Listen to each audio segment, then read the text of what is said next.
कहानियों का जादू हर किसी को भाता है और मैं लेकर आई हूँ एक अनोखी दास्तान। आइए इस दिलचस्प कहानी का आनंद उठाते हैं। सोहन एक परिश्रमी किसान था जो अपनी मेहनत से खेतों में काम करके अपने परिवार का गुजारा करता था।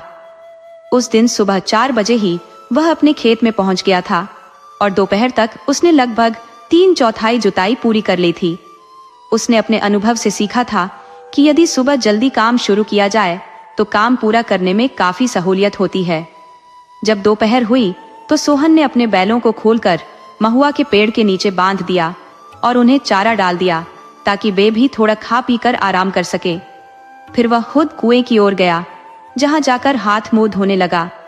उसके मन में ख्याल आया कि उसकी पत्नी राजरानी जब तक खेत पर नहीं पहुंचेगी तब तक उसे खाने का इंतजार करना ही पड़ेगा।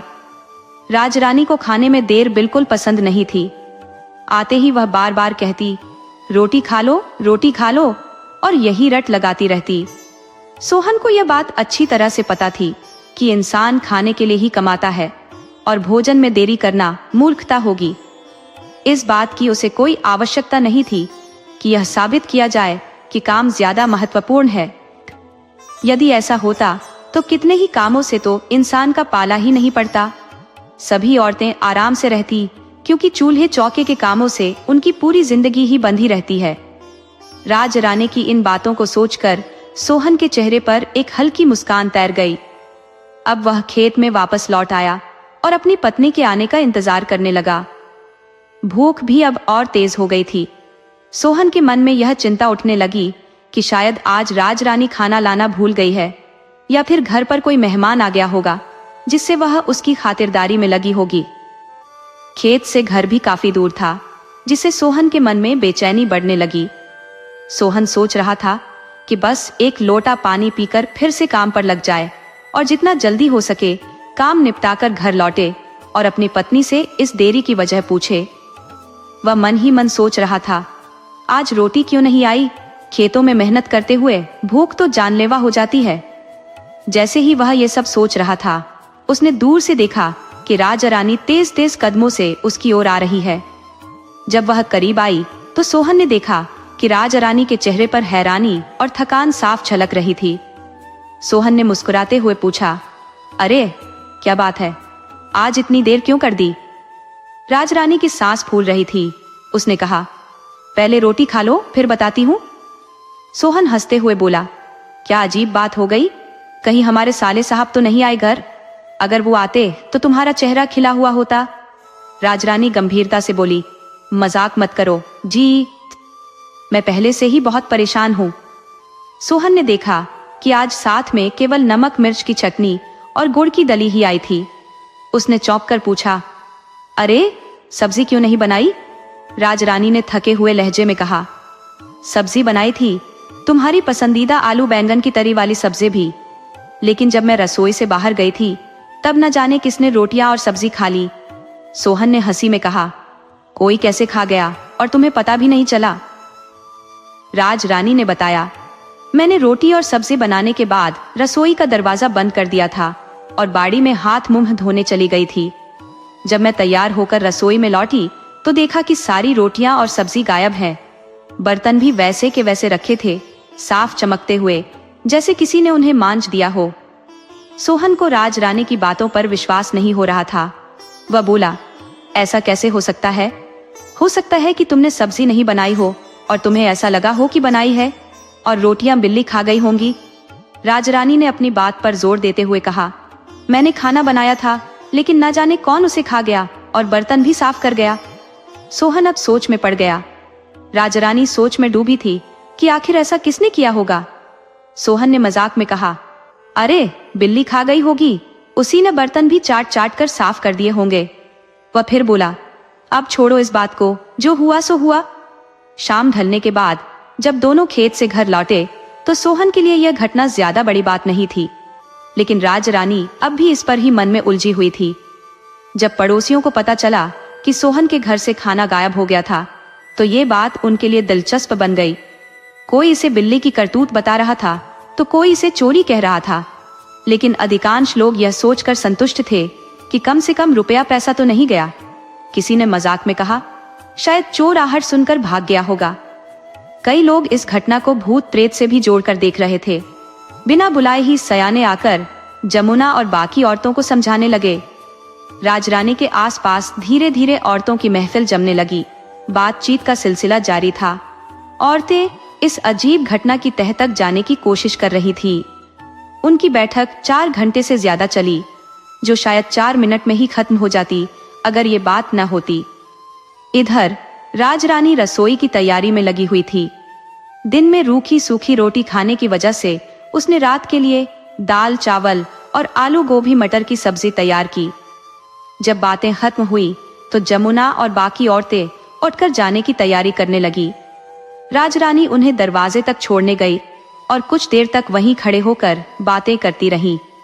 इसके बाद राजरानी ने सोहन को खाने के लिए बुलाया।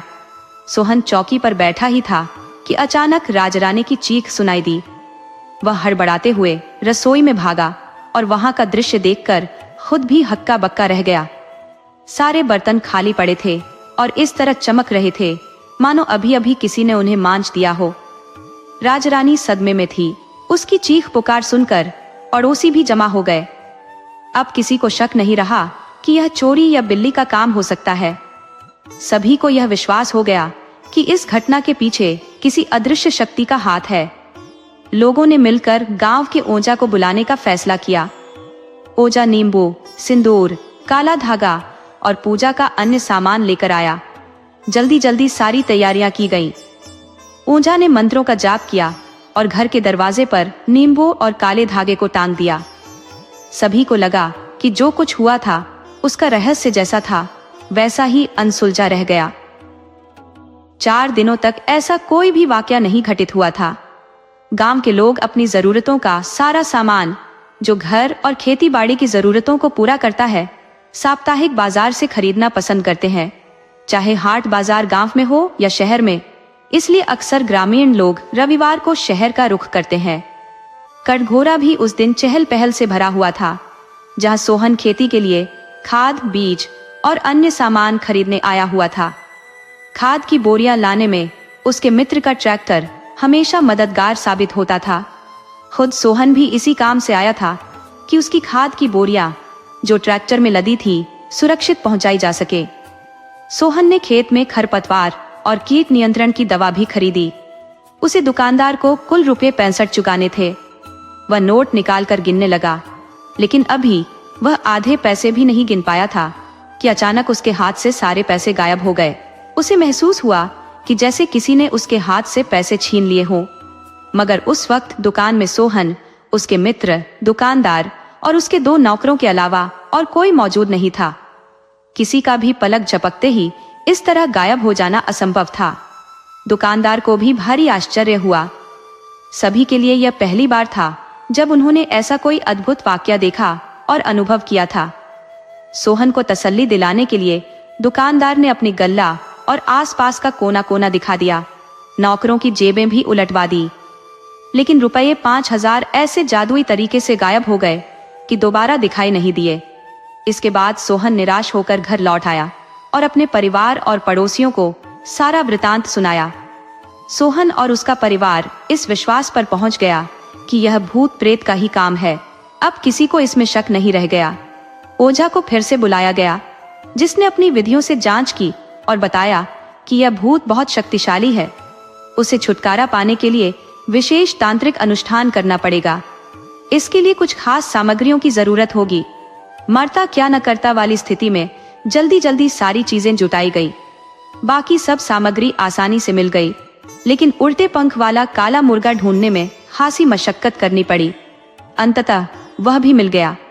आधी रात को तांत्रिक ओझा ने अपना अनुष्ठान शुरू किया और बाकी लोग धड़कने थामे हुए इंतजार करने लगे।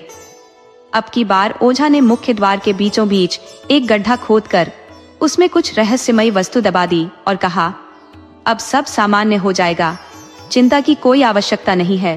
प्रेतात्मा इस घर से दूर चली गई है। ये सुनकर लोगों ने राहत की सांस ली। हफ्ते भर तक सब कुछ शांतिपूर्ण रहा, लेकिन फिर अचानक समस्या ने विकराल रूप धारण कर लिया, जिससे सोहन और उसके परिवार का जीना 2 बार हो गया। वस्तुएं पल भर में गायब होने लगी। शुक्र है कि राज रानी की जेठानी ने समय रहते अपने सारे गहने अपने घर ले जाकर सुरक्षित रख दिए, नहीं तो वे भी नहीं बचते।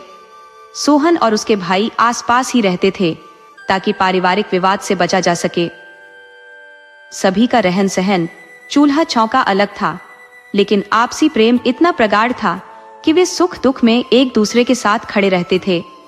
जब अनचाही आपदा ने सोहन के जीवन में दस्तक दी तो उसके भाई भाभीओं ने उसे पूरा समर्थन दिया।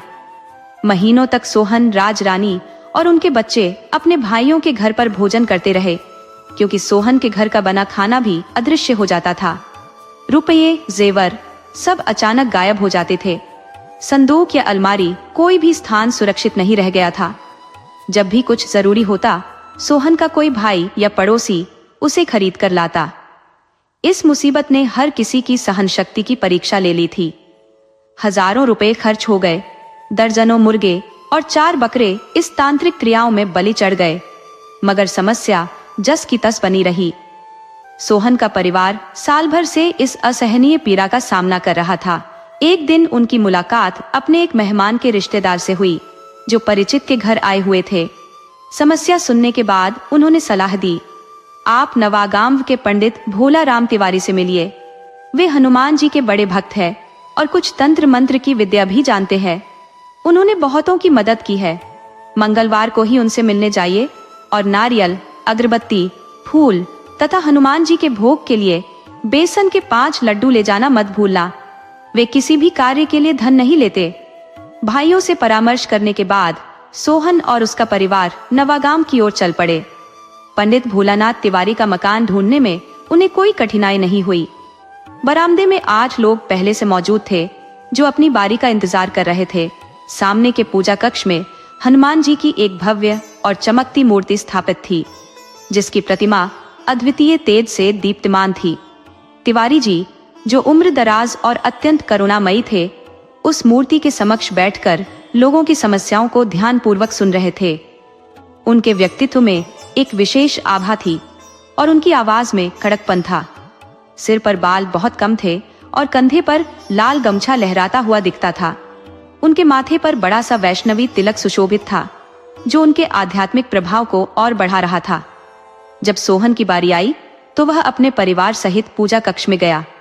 पहले हनुमान जी के चरणों में प्रणाम किया और फिर पंडित जी के चरण स्पर्श करके उनके सामने बैठ गया। उसने अपने जीवन में घटित हो रही सारी परेशानियों को विस्तार से बताया। पंडित भोलानाथ तिवारी ने ध्यान से उसकी बातें सुनी। थोड़ी देर तक आंखें मूंदे रहे, जैसे किसी गहरे चिंतन में हो, और फिर गंभीर स्वर में बोले, बेजा, तुम्हें एक दुष्ट तांत्रिक परेशान कर रहा है। उसने अपने अनेक साधनों से कुछ प्रेत और असुरी शक्तियों को वश में कर लिया है और उन्हीं को तुम्हारे पीछे लगा रखा है। वे ही तुम्हारे घर का खाना खा जाते हैं और तुम्हारे रुपये पैसे चुराकर उस तांत्रिक को पहुंचाते हैं। सोहन ने हैरानी से कहा, महाराज, ऐसा ही एक आदमी से हमारी कई साल पहले जबरदस्त झगड़ा हुआ था, लेकिन वो तांत्रिक है यह हमें कभी पता नहीं चला। सोहन के परिवार को भी यह सुनकर गहरा आश्चर्य हुआ। पंडित जी ने गंभीरता से कहा, घटिया और निम्न स्तर की विद्याएं सदैव गुप्त रखी जाती हैं और गोपनीयता इनका प्रमुख तत्व होता है। फिर वे बोले, परंतु तुम चिंतित न हो, हनुमान जी तुम्हारी रक्षा करेंगे। यह कहकर पंडित जी अपने कर्मकांड में लग गए। उन्होंने सोहन से भी अग्नि में कुछ विशेष आहुतियां दिलवाई और कुछ यंत्र निकाले, जिन्हें मंत्रों से सिद्ध करके उसे दिए। हनुमान जी का अभिमंत्रित रक्षा कवच प्रदान करते हुए कहा, यह हनुमान रक्षा कवच है, इसे धारण करो। साथ ही यह लाल पोटली घर के मुख्य द्वार पर बांध देना, यह तुम्हारे गृह की रक्षा करेगा। इसके साथ ही पंडित जी ने यह भी निर्देश दिया कि वह पोटली को पूजा स्थल पर स्थापित करे और 1 माह तक प्रतिदिन सुबह शाम पूरे घर में गंगा जल का छिड़काव करे। अगर कभी कोई भय या परेशानी हो तो मन में श्रद्धा के साथ हनुमान जी का ध्यान करे। पंडित जी ने कहा, हनुमान जी की स्मरण मात्र से ही सभी असुरी शक्तियां भाग जाती हैं। सोहन ने पंडित जी को कुछ दक्षिणा देने की कोशिश की, परंतु पंडित जी ने मुस्कुराते हुए मना कर दिया और बोले, कभी अपने घर पर कथा या पूजा के लिए बुलाओगे तब उसकी दक्षिणा लूंगा, इस कार्य की कोई दक्षिणा नहीं होती। सोहन ने आग्रह किया, महाराज, सेवा के लिए कोई आदेश तो दीजिए। इस पर पंडित जी बोले, हनुमान जी को 1.25 किलो लड्डू का भोग लगाकर बच्चों में बांट देना। सोहन ने पंडित जी के निर्देशानुसार सभी कार्य संपन्न किए। अगले ही दिन राजरानी ने अपने घर की रसोई तैयार की और पहली बार महीनों बाद उसका बनाया भोजन गायब नहीं हुआ। कुछ समय बाद दिलीप ने अपने भाइयों के साथ अपने घर में भोजन किया और जब कई दिनों तक न भोजन गायब हुआ न रुपए पैसे, तब पूरा परिवार निश्चिंत हुआ। अब उनके हृदय में संकट मोचन हनुमान जी के प्रति अपार श्रद्धा और विश्वास उत्पन्न हो गया था। पूरे परिवार ने पंडित भोलानाथ तिवारी का गुणगान करना प्रारंभ किया और वह आज भी उनकी प्रशंसा करते नहीं थकते। इस घटना को वर्षों बीत चुके थे, परंतु सोहन और राजरानी आज भी इसे एक बुरे स्वप्न की तरह याद करते हैं, मानो वह सब कल ही घटित हुआ हो।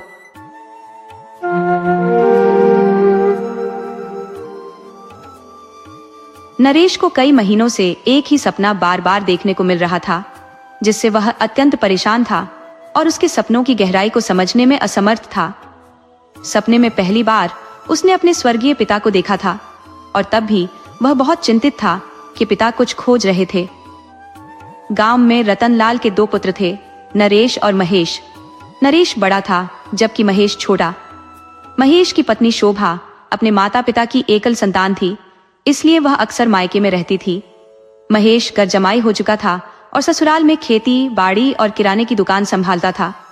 नरेश के पास कुछ पुश्तैनी जमीन थी और कुछ भूमि उन्होंने अपने पिता की सेवानिवृत्ति के बाद खरीदी थी। इसके अतिरिक्त नरेश ने घर में एक हॉल, एक रमिल और एक आटा चक्की स्थापित की हुई थी, जिससे उसे अच्छी आमदनी मिलती थी। रतनलाल अपने बड़े बेटे नरेश के साथ रहते थे, जबकि नरेश की मां का देहांत वर्षों पूर्व हो चुका था। रतनलाल 2 महीने की बीमारी के बाद 87 वर्ष की आयु में स्वर्गवासी हो गए थे। दोनों भाइयों नरेश और महेश ने उनके अंतिम संस्कार को पारंपरिक और शास्त्रीय विधि से किया था। परंपरा के अनुसार मृतक के रिश्तेदारों को प्रारंभिक 4-5 घंटे तक ही शोक का अनुभव होता है, फिर वही मोहमाया शुरू हो जाती है। यही मानव स्वभाव है। रतनलाल के स्वर्गवास को 2 महीने हो चुके थे। नरेश ने एक रात अपने पिता को सपने में देखा। पिता परेशान नजर आ रहे थे और नरेश से कहा, मेरे 6 आने नहीं मिल रहे हैं, शायद कहीं रख कर भूल गया हूँ। नरेश अपने पिता के पैसों को ढूंढने की कोशिश करता है, लेकिन नींद खुल जाती है। वह लंबे समय तक इस सपने के बारे में सोचता रहता है। उसे लगा कि पिता की क्रिया में शायद कोई कमी रह गई है, जिसके कारण उनकी आत्मा भटक रही है। उसने अपने सपने की बात अपनी पत्नी से साझा की। पत्नी ने कहा, हमसे एक गलती हुई है। हमने पिछली अमावस्या को पिताजी के नाम से राज पुरोहित जी के यहाँ सीधे दान नहीं भेजा। शायद यही कारण है कि पिताजी सपने में आए हैं। अगले अमावस्या को हम उन्हें दान अवश्य भेजेंगे। नरेश की पत्नी की बात उसे सही लगी। वह जानता था कि कभी कभी गलती और कमी की जानकारी ऐसे संकेतों के माध्यम से मिल जाती है। अमावस्या के दिन नरेश अपने कुल पुरोहित विद्याधर जी के पास गया और उन्हें निवेदन किया कि वह इस दिन प्रसाद बनाकर उन्हें दे दे। नरेश ने वही सपना फिर से देखा। रात को उसके पिताजी रतनलाल परेशान नजर आ रहे थे और 6 आने ढूंढ रहे थे। अगली अमावस्या को नरेश ने अतिरिक्त नकद पैसे भी दान किए, साथ ही भिक्षुओं को भोजन कराया और दक्षिणा दी। बावजूद इसके उसे वही सपना बार बार आता रहा। रतनलाल की आत्मा कभी भी नरेश की पत्नी या महेश के सपने में नहीं आई। केवल नरेश ही ऐसा सपना देखता था जिसमें रतनलाल हमेशा अपने 6 आने ढूंढते रहते थे। समय का चक्र चलता रहा। रतनलाल की वार्षिक पुण्यतिथि का समय आ गया। दोनों पुत्रों ने इस अवसर पर अपने सभी रिश्तेदारों, परिचितों और पिता के मित्रों को निमंत्रित किया। जो लोग रतनलाल के अंतिम संस्कार में नहीं आ पाए थे, वे भी श्रद्धांजलि अर्पित करने के लिए गांव पधारे। वार्षिक श्राद्ध की पूर्व संध्या पर ठाकुर आनंद सिंह, जो रतनलाल के पुराने साथी थे, 94 साल की उम्र में बहुत दूर से आए थे। जब रतनलाल का निधन हुआ तब वे खुद भी गंभीर रूप से बीमार थे। दोनों ने साथ साथ नौकरी की थी और उनकी दोस्ती गहरी थी। इसी कारण वे रतनलाल की अंत्येष्टि में शामिल नहीं हो पाए थे। नरेश को ठाकुर काका के आगमन पर अचंभा हुआ और खुशी भी। ठाकुर काका ने नरेश से कहा कि वे रतनलाल के कमरे में ही ठहरना चाहते हैं, नरेश उन्हें उस कमरे में ले गया जहां उसके पिता ने आखिरी सांस ली थी। वहां लकड़ी का वही तख्त अब भी मौजूद था जिस पर उसके पिता सोते थे। नरेश ने काका को तख्त पर बिठाया और खुद उनके सामने जमीन पर बैठ गया। नरेश को हैरत हो रही थी कि इतनी बुजुर्ग अवस्था के बावजूद ठाकुर काका में किसी तरह की थकान नहीं थी। उनके शरीर में फुर्ती थी, मानो सफर का कोई असर ही नहीं हुआ हो। ठाकुर काका ने थोड़ी देर तक स्नेह भरी नजरों से नरेश को देखा और फिर पूछा, बेटा परेशान लग रहे हो, कोई बात है? नरेश ने कहा, नहीं काका, सब ठीक है, कोई परेशानी नहीं है। काका मुस्कुराते हुए बोले, नहीं, मुझे पता है कि तुम कुछ चिंतित हो। नरेश थोड़ी देर चुप रहा, फिर बोला, काका एक सपना है जो मुझे बार बार परेशान कर रहा है। काका ने कहा, बेटा इस दुनिया में कुछ भी बिना कारण के नहीं होता, हर चीज के पीछे कोई ना कोई वजह जरूर होती है। तुम सपने में रतन लाल को देखते हो, है ना? नरेश हक्का बक्का रह गया। उसने हैरान होकर पूछा, काका आपको कैसे पता चला? ठाकुर काका बोले, वो मेरे सपनों में भी आता है। तुम्हारे सपनों में क्यों ना आएगा जब वह मेरा सबसे प्यारा मित्र था? नरेश ने चौंक कर पूछा, काका पिताजी आपके सपनों में क्या करते हैं? ठाकुर काका गंभीर होते हुए बोले, छा आने की तलाश। नरेश ये सुनकर एकदम अवाक रह गया। उसने हैरानी से कहा, काका ये छा आने का क्या किस्सा है? काका ने मुस्कुराते हुए कहा, बेटा यही बताने के लिए मैं इतनी दूर से आया हूँ। रतन लाल और मेरे सिर पर गंगाधर महाराज के 6 आने का कर्ज है। जब तक वो चुकाया नहीं जाएगा तुम्हारे पिता की आत्मा को मुक्ति नहीं मिलेगी। नरेश घबरा गया। काका क्या पिताजी प्रेत योनि में है? ठाकुर काका ने गंभीरता से कहा, हाँ बेटा, क्योंकि हम दोनों ने गंगाधर चाचा को उनका 6 आना वापस नहीं किया था। वो उनके दक्षिणा के पैसे थे जो हमसे हजम नहीं हुए। नरेश ने गहरी सांस लेते हुए पूछा, गंगाधर महाराज मतलब विद्याधर के दादा? काका ने सिर हिलाया, हाँ वही गंगाधर चाचा। वे गांव में सभी के रिश्ते में मामा थे और रतन के कारण मैं भी उन्हें चाचा कहता था। नरेश की जिज्ञासा और बढ़ गई। काका यह किस्सा कब का है? ठाकुर काका ने नरेश की आंखों में देखते हुए कहा, बहुत पहले की बात है। मेरे बचपन का हिस्सा रतन के साथ बीता। हम दोनों ने 8वीं तक साथ पढ़ाई की थी। फिर मेरे ताऊजी की सिफारिश पर मेरे पिताजी को शहर में नौकरी मिल गई और हम वहां चले गए। लेकिन हमारे सिर पर 6 आने का कर्ज हमेशा बना रहा, जिसे चुकाए बिना रतन लाल की आत्मा को चैन नहीं मिल सकता।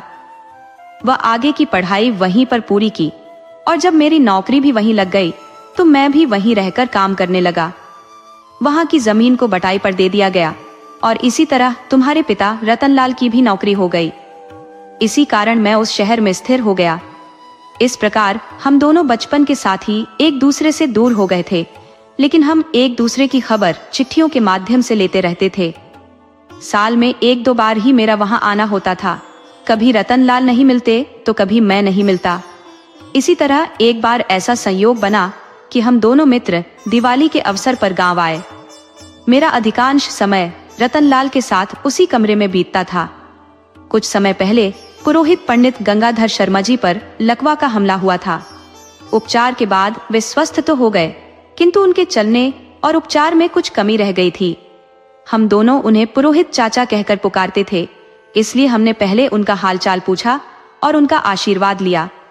लकवा किसी भी स्वस्थ व्यक्ति को बिस्तर पकड़वा देने की क्षमता रखता है। पुरोहित चाचा की स्थिति देखकर हमें बहुत अफसोस हुआ। एक दिन दोपहर के समय रतनलाल दौड़ते हुए मेरे पास आया और बोला, अगर तीतर और बटेर की पार्टी उड़ानी है तो जल्दी चलो। मैंने पूछा, कहाँ? तो उसने कहा, पंडित चाचा के घर। तुरंत मैं उसके साथ हो लिया। रास्ते में रतन ने मुझे सारी जानकारी दी और योजना भी बनाई। उस दिन पड़ोसी गांव में एक बहेलिया आया था जिसके पास बांस में पिंजरे में तीतर थे। रतन ने तीतर खरीदने की कोशिश की, लेकिन बहेलिया ने इनकार कर दिया, कहकर कि वह जल्दी में है और बाद में तीतर बेचेगा। रतन मायूस होकर रह गया।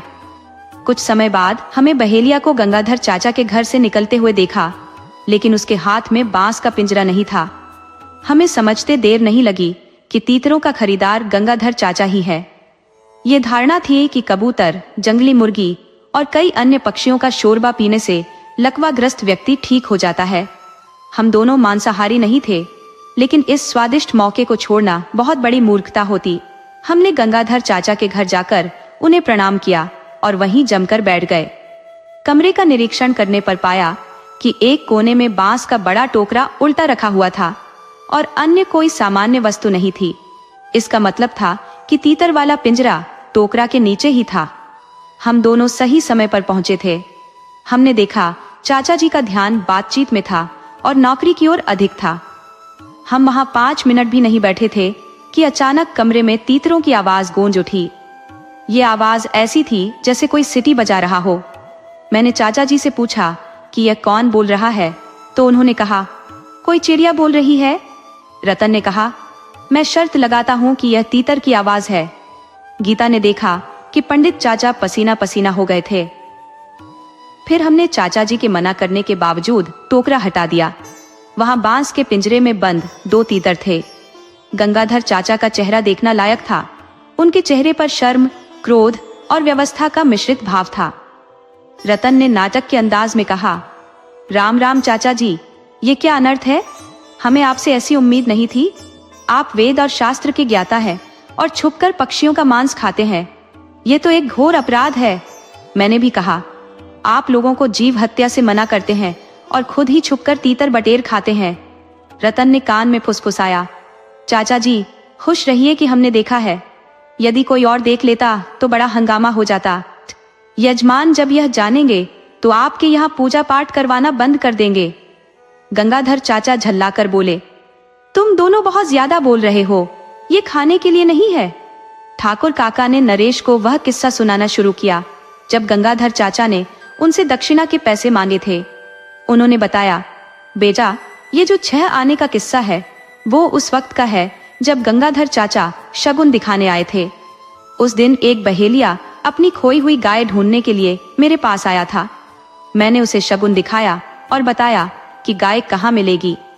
उसने मुझे दक्षिणा में 1.25 रुपये देने चाहे, पर उसके पास सिर्फ 14 आने थे। गंगाधर चाचा ने उससे कहा कि पूरी दक्षिणा तभी पुण्य देती है जब वह एक साथ दी जाए। उन्होंने बहेलिया को पैसे लौटा दिए और कहा कि जब भी 1.25 रुपये पूरे हो जाएं, तब देना। बहेलिया 14 आने देकर गया और बाकी के 6 आने बाद में देने की बात कही। ठाकुर काका थोड़ा हंसते हुए बोले, हमने सोचा कि गंगाधर चाचा को चुपचाप तीतर का मांस खाते देखा है, तो क्यों ना उन 6 आने के बदले उन्हें तीतर दे दिया जाए। हमने उन्हें छेड़ा और कहा कि अगर वो मना करेंगे तो हम गांव वालों को बता देंगे कि उन्होंने तीतर खाया है। चाचा थोड़े डर गए और आखिर में 6 आने के बदले तीतर लेने को तैयार हो गए। नरेश ने चौंकते हुए पूछा, काका क्या आप लोगों ने पंडित दादाजी के 6 आने वापस नहीं किए? ठाकुर काका ने सिर हिलाते हुए कहा, हाँ बेटा, क्योंकि हम नहीं चाहते थे कि एक ब्राह्मण बहेलिया से पक्षी की दक्षिणा ले। इसे हमने पाप माना और सोचा कि हम उन्हें उस पाप से बचा रहे हैं। लेकिन काका ने आगे कहा, गंगाधर चाचा हमेशा उन 6 आने का तकाजा करते थे। जब भी उनसे मिलते वो हंसते हुए कहते, पुरोहित की दक्षिणा कभी हजम नहीं होती। हम बचपन में इस पर खूब हंसते थे और मजे लेते थे, पर 4-5 साल बाद उनका देहांत हो गया और हम भी धीरे धीरे उस घटना को भूल गए। नरेश ने गंभीर होते हुए पूछा, काका क्या हम पंडित दादाजी का कर्ज चुका सकते हैं ताकि पिताजी की आत्मा को शांति मिल सके? ठाकुर काका ने सिर हिलाते हुए कहा, हाँ बेटा, तुम्हें गंगाधर पंडित जी के उत्तराधिकारी को 6 आने वापस करने होंगे ताकि तुम्हारे पिता का ऋण उतर सके और उनकी आत्मा को मुक्ति मिल सके। मृत आत्माओं को उधार से मुक्ति मिले। ये बात नरेश ने पूछा तो उन आत्माओं ने मुस्कुराते हुए जवाब दिया। उन्होंने कहा, बहुत अच्छा चाचा जी, मैं कल वार्षिक रात को पहले 6 आने का कर्ज चुकाऊंगा। नरेश ने कहा, अति उत्तम काका जी, और कहा कि अब वह जा सकते हैं और कल के लिए व्यवस्था देख सकते हैं क्योंकि वह कुछ देर आराम करना चाहते हैं। ठाकुर काका ने तख्त पर पसारते हुए कहा। नरेश ने उन्हें प्रणाम किया और हलवाइयों के पास जाकर गुलाब जामुन, बालूशाही आदि बनाने का काम देखने लगा। नरेश की पत्नी ने पूछा, आप कहाँ चले गए थे? तभी हलवाई ने पूछा कि दाल मोट अभी बनेगा या रात में बनेगा। नरेश ने ठाकुर काका के बारे में बताया और सपने के बारे में भी बताया। उसकी पत्नी ने अचरज भरे स्वर में कहा, 1 घंटा पहले तो छोटे भैया का फोन आया था कि पिताजी की हालत बहुत नाजुक है, उन्होंने खाना पीना छोड़ दिया है, लेकिन काका तो यहाँ बिल्कुल स्वस्थ है, खुद देख लो। नरेश अपनी पत्नी के साथ अपने पिता के कमरे में गया, लेकिन कमरा खाली था। उन्होंने पूरे घर की तलाशी ली, लेकिन ठाकुर काका कहीं नहीं मिले। किसी ने उन्हें आते या जाते हुए भी नहीं देखा था। दोनों अभी ठाकुर साहब के बारे में बात ही कर रहे थे कि शहर से फोन आया। नरेश ने ठाकुर की खैरियत पूछी तो फोन करने वाले ने बताया कि भैया, पिताजी अभी कुछ समय पहले हमें छोड़कर हमेशा के लिए चले गए। नरेश को समझ में नहीं आ रहा था कि यदि ठाकुर काका मृत्युशैया पर थे तो उन्हें 6 आने की कहानी कौन बता रहा था। शायद ठाकुर काका की अपनी खास मित्र के अंतिम संस्कार में अनुपस्थिति का दुख उन्हें परेशान कर रहा था, या फिर 6 आने का ऋण चुकाने की उनकी तीव्र इच्छा थी, या अपने प्रिय कमरे में कुछ समय बिताने की इच्छा थी, या फिर ये सभी कारण मिलकर उन्हें मृत्यु लोक छोड़ने से पहले परेशान कर रहे थे। इस गांव में नरेश के पिता का वार्षिक श्राद्ध आज से पहले पंडित विद्याधर से निवेदन किया गया। उन्होंने अपने स्वर्गीय पिता तथा ठाकुर आनंद सिंह के ऋण चुकाने की बात की। पंडित विद्याधर ने 6 आने की राशि स्वीकार की और नरेश के पिता को कर्ज से मुक्ति प्रदान करने का संकल्प लिया। नरेश ने ऋण चुकाने का संकल्प लिया और पंडित विद्याधर को 6 आने की राशि लौटा दी। इसके बाद नरेश को 6 आने से संबंधित सपना कभी नहीं आया।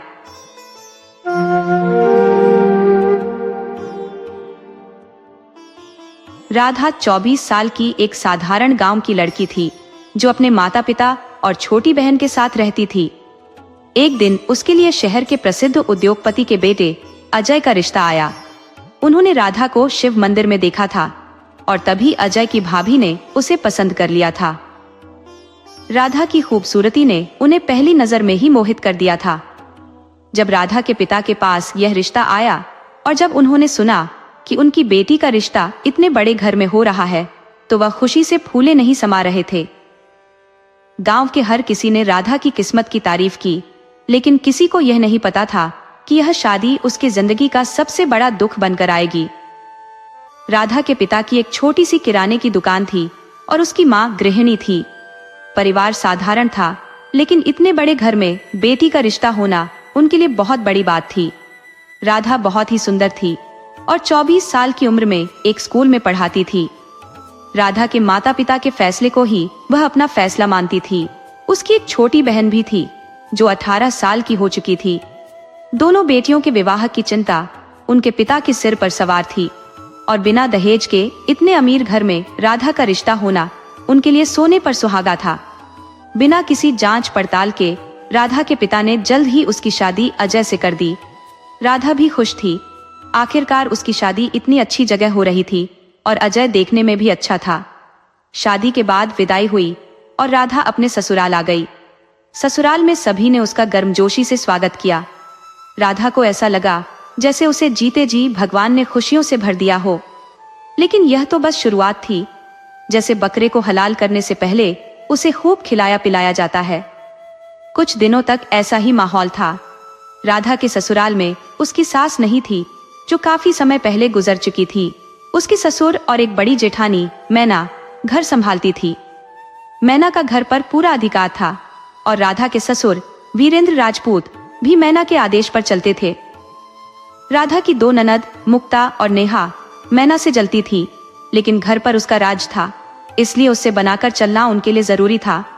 राधा के लिए यह सब नया था और उसे सब कुछ बहुत अच्छा लग रहा था, लेकिन सच्चाई अभी सामने आनी बाकी थी। आज राधा की शादी की पहली रात थी। वह सजी धजी अजय का इंतजार कर रही थी। ससुराल आने के बाद से उसने अजय को एक बार भी नहीं देखा था। इंतजार करते करते वह सो गई। अचानक जोर की चीख से उसकी नींद खुली तो वह घबरा गई। रात के 12 बज रहे थे। उसने कमरे का दरवाजा खोला और बाहर निकली तो देखा कि 2 नौकर अजय को पकड़कर जबरदस्ती कुछ पीला रहे थे। अजय जोर जोर से चीख रहा था। राधा से ये सब देखा नहीं गया। वह दौड़ती हुई नीचे गई और उन लोगों से अजय को छोड़ने को कहा। तभी एक बूढ़े नौकर ने कहा, मालकिन, इन्हें कैसे छोड़ दे? ये पागलपन का दौरा है। अगर इन्होंने कुछ गलत कर दिया तो बड़ी मालकिन हमें मारेगी। राधा कहने लगी, आप जाकर सो जाइए, इन्हें हम देख लेंगे। नौकर ने कहा, नहीं मालकिन, अगर कुछ ऊंच नीच हो गई तो हम तो नौकरी से भी हाथ धो बैठेंगे। राधा के मन में जैसे कोई ज्वालामुखी फूट रहा था जब उसने सुना, मालकिन आप जाइए और सो जाइए, छोटे बाबू को हम संभाल लेंगे, ये पागल है। ये शब्द जैसे उसके कानों में हथौड़े की तरह बज रहे थे। उसे यकीन ही नहीं हो रहा था कि यह सच है या फिर कोई भयानक सपना। उसकी आंखों में आंसू भर आए। तभी वही आवाज दोबारा आई, अरे मालकिन, आप कमरे में जाकर आराम करिए, ये तो इनका रोज का ही है, सुबह तक साहब ठीक हो जाएंगे, ऐसे दौरे तो इन्हें लगते ही रहते हैं। ये सुनकर राधा को ऐसा महसूस हुआ जैसे किसी ने उसे सजाए सजाए बिस्तर से धक्का दे दिया हो। उसका सिर चकराने लगा और आंखों के आगे अंधेरा छा गया। उसके लिए यह एक बड़ी बात थी। अब उसके लिए नींद कहाँ? जिसे शादी की पहली ही रात पता चले कि उसका पति मानसिक रूप से अस्वस्थ है, उसके लिए नींद कैसे आएगी? राधा ने जैसे तैसे खुद को संभाला और सारी रात शादी तोड़ने के बारे में सोचती रही। इसी उधेड़बुन में न जाने कब उसे नींद आ गई। सुबह 7 बजे किसी ने दरवाजा खटखटाया। राधा ने दरवाजा खोला तो सामने उसकी जेठानी खड़ी थी। वह बोली, अरे बहुरानी, अब तक तैयार नहीं हुई हो? आज तुम्हारी पहली रसोई है। राधा ने धीरे से पूछा, भाभी, मुझे आपसे कुछ पूछना था। जेठानी ने तुरंत कहा, हाँ राधा पूछो। राधा बोली, भाभी, अजय। देखो राधा, इतना ही कह पाई थी कि जेठानी ने बात काटते हुए कहा, देखो राधा, मुझे पता है कि तुम क्या कहना चाहती हो, यही ना कि अजय नॉर्मल नहीं है। तो सुनो, मैंने तुम्हारे पापा को सब बता दिया था और साथ में ही पूरे 25 लाख रुपए भी तुम्हारे माता पिता को दिए थे, जिससे वे तुम्हारी बहन को पढ़ा सके और उसकी शादी कर सके। राधा के सिर पर जैसे एक और बम फूट गया। यह तो उसे किसी ने कुछ भी बताया ही नहीं था। उसने कहा, तो तुम जल्दी से तैयार होकर नीचे आ जाओ, और कहकर जेठानी चली गई। राधा को समझ नहीं आ रहा था कि जिन माता पिता की खुशी को उसने हमेशा अपनी खुशी समझा, वही उसे इतना बड़ा धोखा देंगे। किसी तरह खुद को संभाल कर वह तैयार हुई और नीचे पहुंची। सब लोग नाश्ते के लिए आ गए थे। राधा ने जाकर खीर बनाई। यहाँ के रीति रिवाज भी काफी अलग थे। पहले घर के सभी पुरुष नाश्ता करते थे, फिर घर की महिलाएं। राधा अपने ससुर वीरेंद्र प्रताप को अपने हाथों से खीर परोस रही थी, जबकि बाकी सबके लिए नौकर थे। अजय अब भी सो रहा था। उसका कमरा नीचे था, जहां किसी को जाने की इजाजत नहीं थी। सुमित बिना नाश्ता किए ही चला गया था। मेहमानों ने खीर की बहुत तारीफ की, लेकिन अब इन सब बातों का राधा के लिए कोई महत्व नहीं रह गया था। उसकी जिंदगी का यह नया अध्याय इतना धुंधला और उलझा हुआ होगा, उसने कभी सोचा भी नहीं था। जैसे ही वीरेंद्र प्रताप ऑफिस के लिए निकले, घर की औरतें नाश्ते के लिए बैठ गई। राधा को इस नए माहौल में दम घुटने जैसा लग रहा था। वह अपने कमरे में चली गई और रोने लगी। यहाँ कोई ऐसा नहीं था जो उसकी सिसकियों को सुन सके और उसके दिल का हाल समझ सके। ये उसकी जिंदगी का पहला इम्तिहान था, जिसने उसकी जीने की इच्छा ही खत्म कर दी थी। पर यह तो अभी शुरुआत थी। इंसान को इतना कमजोर बना दिया जाता है। ये तो बस पहला इम्तिहान था। आगे ऐसे ही हजारों इम्तिहान राधा की जिंदगी में आने के लिए इंतजार कर रहे थे। राधा ने खुद को संभाला और फैसला किया कि वह अब इस घर में नहीं रहेगी। राधा अपने साथ लाई हुई थोड़ी सी चीजें पैक करने लगी।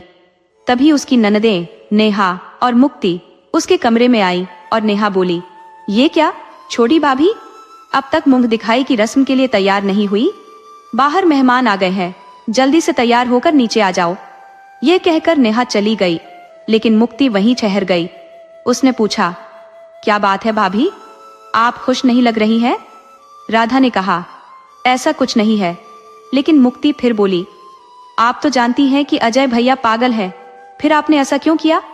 राधा का मन किया कि वह अपने माता पिता के धोखे वाली बात मुक्ति को बता दे, लेकिन उसे अच्छे से न जानने के कारण वह चुप रह गई। वह एक और धोखा नहीं सह सकती थी। राधा ने कहा, नहीं दीदी, कुछ नहीं है, आप चलिए, मैं बस तैयार हो रही हूँ। मुक्ति ने कहा, देखिए भाभी, मुझे भी पता है कि एक पागल से शादी करने के बाद कोई खुश कैसे रहेगा, लेकिन अब यही आपकी जिंदगी है। मुक्ति की बातों ने राधा को सच्चाई का एहसास कराया। किसी तरह तैयार होकर राधा नीचे आ गई। मुक्ति और नेहा भी उसके साथ थी। मैना बाकी औरतों की आवभगत में लगी हुई थी। मुंह दिखाई की रस्म शुरू हो गई। हर कोई राधा की सुंदरता की तारीफ कर रहा था और मैना की पसंद को सराह रहा था। आखिरकार यह रिश्ता मैना ने ही तय किया था। राधा मन ही मन सोच रही थी, काश मैं अजय से एक बार शादी से पहले मिली होती। शादी में मुझे एक बार भी यह महसूस नहीं हुआ कि अजय में कोई कमी है, लेकिन अब क्यों? उसके मन में विचारों का तूफान चल रहा था। मुंह दिखाई की रस्म हो रही थी और राधा को मजबूरी में मुस्कुराना पड़ रहा था। थोड़ी देर बाद रस्में खत्म हुई तो राधा ने अपने घर जाने की इच्छा जाहिर की। मैना ने सहमति दे दी और पगफेरे की रस्म के लिए उसे जाने की इजाजत मिल गई। राधा तैयार होकर अपने मायके के लिए निकलने लगी। मैना का पति सुमित उसे उसकी ससुराल से उसके घर लेकर गया। वहां जाकर अपने माता पिता को देखकर राधा के मन में नफरत उमड़ आई थी। फिर भी पगफेरे की रस्म बिना अपने दामाद के पूरी की गई। राधा के माता पिता ने एक बार भी अजय के बारे में नहीं पूछा। जैसे ही राधा घर पहुंची, उसकी छोटी बहन अवनी उसके गले लग गई और बोली, दीदी, आपकी वजह से अब सब कुछ ठीक हो गया। मेरा मेडिकल में एडमिशन हो गया है और पापा की हार्ट का ऑपरेशन होने वाला है। दीदी, आप नहीं होती तो यह सब नहीं हो पाता। राधा ने अपनी छोटी बहन को गले से लगा लिया और मन में सोचा, अगर मेरी एक जिंदगी खराब होने से बाकी सबकी जिंदगी सुधर सकती है तो क्या मैं इतना भी नहीं कर सकती? राधा अपने माता पिता के पास गई। उसकी मां ने उसे गले से लगाते हुए कहा, बेटी, हमें माफ कर दो।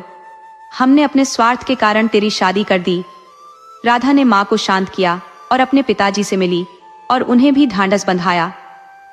सुमित बाहर इंतजार कर रहा था तो जल्द ही वह अपने ससुराल के लिए निकल गई। उसके माता पिता उसे रोकते रहे, लेकिन राधा नहीं रुकी। अब यह उसका घर नहीं था।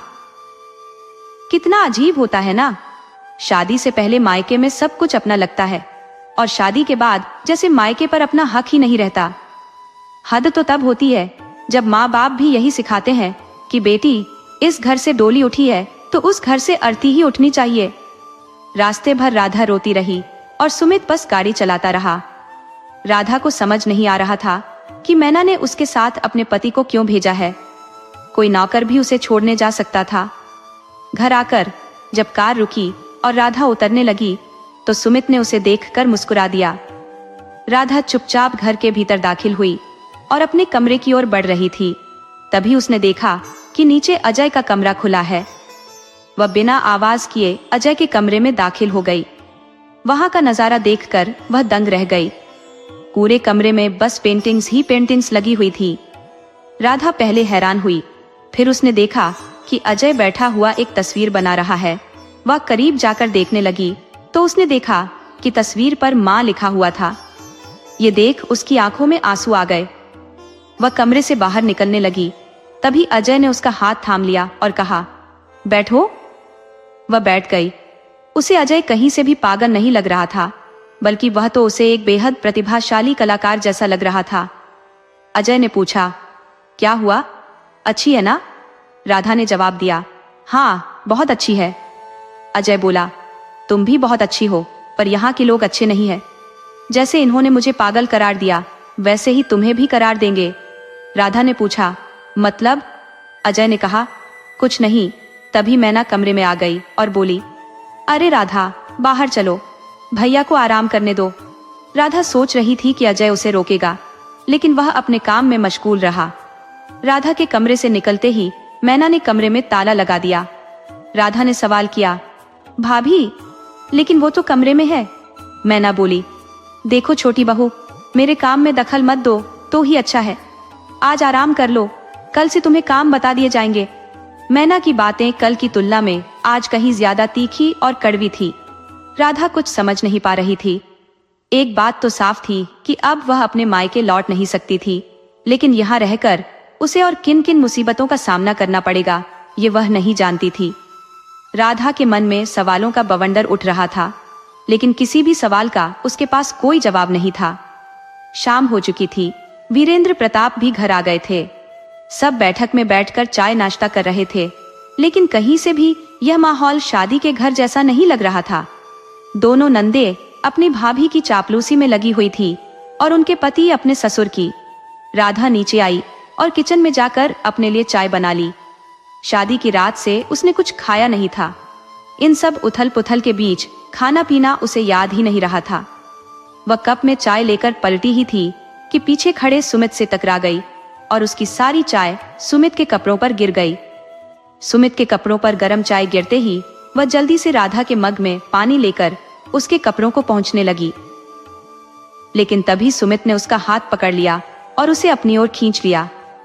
राधा ने एक झटके में उसका हाथ छुड़ाया और अपने कमरे की ओर भाग गई। वह सोचने लगी, ये क्या हो रहा है?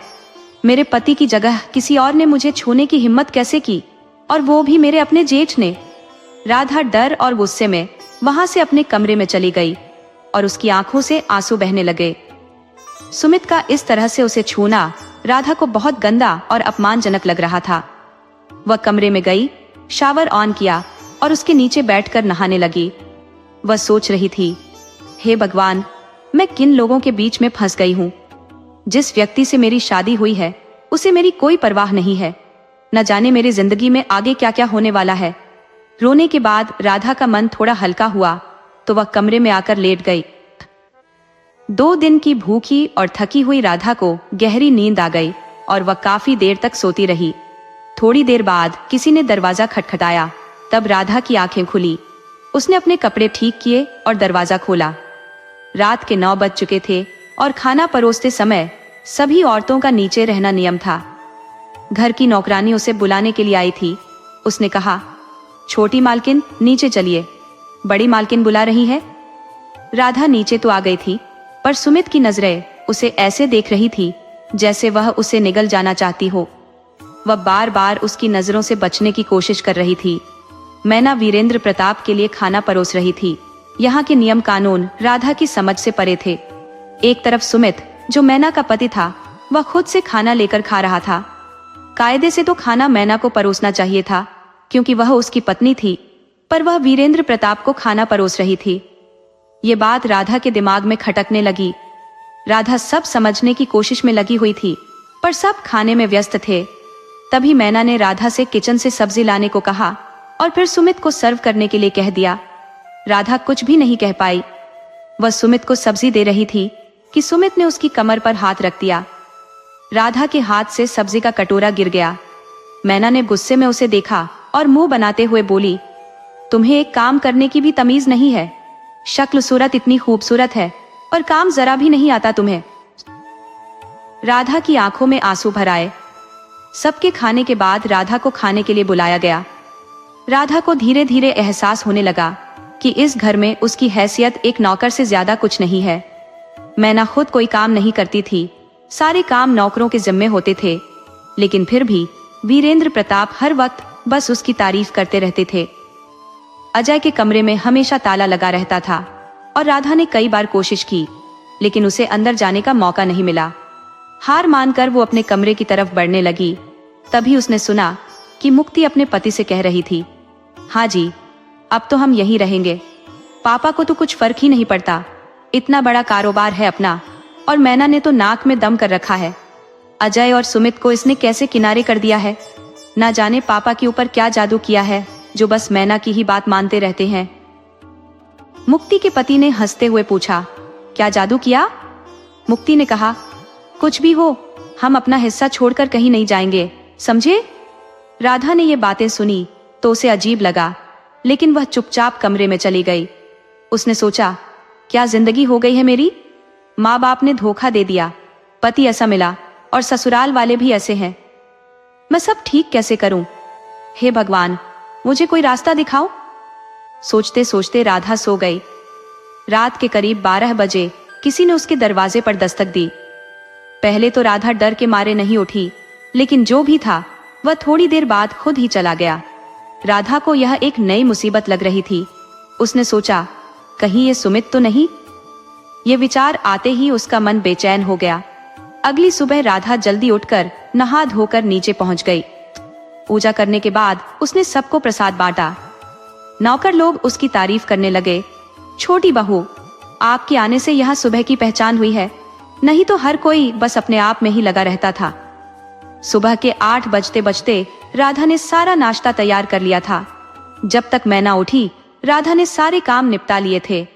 मैना आई और बस वीरेंद्र प्रताप को नाश्ता परोसने चली गई। राधा ने सुमित को भी नाश्ता दिया, लेकिन आज उसने कोई बेहूदगी नहीं की। सबके जाने के बाद मैना अपनी किटी पार्टी के लिए निकल गई और नेहा और मुक्ति को किसी भी चीज से कोई मतलब नहीं था। राधा ने देखा कि घर में कोई नहीं है तो वह चुपचाप अजय के कमरे की तरफ बढ़ गई। ताला खोलकर जब वह अंदर पहुंची तो देखा कि अजय सो रहा था और उसने नाश्ता भी नहीं किया था। पूरा कमरा बिखरा हुआ था। राधा को यह सब देखकर अच्छा नहीं लगा। उसने सबसे पहले कमरे को ठीक किया। तब तक अजय जाग चुका था और बस राधा को देख रहा था। अजय ने पूछा, एक बात पूछूं? राधा ने कहा, हाँ पूछो। अजय बोला, आपने मुझसे शादी के लिए हाँ क्यों की? राधा ने हैरानी से पूछा, क्या मतलब? अजय ने कहा, मतलब ये कि मेरे जैसे पागल से शादी करने के लिए आप तैयार क्यों हुई? राधा ने जवाब दिया, आपकी बातों से तो आप मुझे पागल नहीं लगते। अजय बोला, घर में सब मुझे पागल समझते हैं। मुझे कमरे से बाहर जाना अच्छा नहीं लगता। मुझे घूमना पसंद है।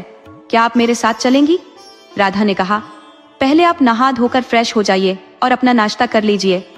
अजय फटाफट नहाने चला गया। इस दौरान राधा उसकी पेंटिंग्स देखने लगी। इतनी खूबसूरत पेंटिंग्स देखकर उसे यह समझ नहीं आया कि कोई इसे पागल कैसे कह सकता है। नहा धोकर अजय ने फटाफट नाश्ता कर लिया और राधा को जबरदस्ती बिठाकर उसकी तस्वीर बनाने लगा। वह बोला, तुम बहुत सुंदर हो। राधा मुस्कुराकर बोली, आप भी बहुत अच्छे हैं। अजय ने गहरी सांस लेते हुए कहा, ऐसा मत कहो, मैं बहुत बुरा हूं। भाभी कहती हैं कि मैं पागल हूं। ये सब दवाएं हैं। वो मुझे बहुत मारती है। जब मम्मी थी तो सब मुझे बहुत प्यार करते थे। अब मुझसे कोई बात भी नहीं करता। अजय बच्चों की तरह रोने लगा। राधा ने उसे चुप कराया और पास रखे एल्बम देखने लगी, जिसमें सुमित और अजय अपने माता पिता के साथ थे। अजय की कई फोटोज में उसे मेडल पहने हुए दिखा। राधा ने मन में सोचा, इसका मतलब ये बचपन से ऐसा नहीं था। राधा अजय को लेकर बाहर गार्डन में खेलने के लिए ले गई। तभी मैना आ गई और राधा को खींचकर एक थप्पड़ जड़ दिया। उसने कहा, कितनी बार समझाया है कि इस पागल को बाहर मत लाओ। समझ नहीं आता क्या? तुम क्या खुद को इस घर की मालकिन समझती हो? इस गलत फहमी में मत रहना। नौकर हो, नौकर की तरह रहो और याद रखना, ये शादी मैंने करवाई है, समझी? मैना ने एक नौकर को बुलाकर अजय को कमरे में ले जाने का आदेश दिया। अजय मैना को देखकर चिल्लाने लगा, गंदी औरत, गंदी औरत।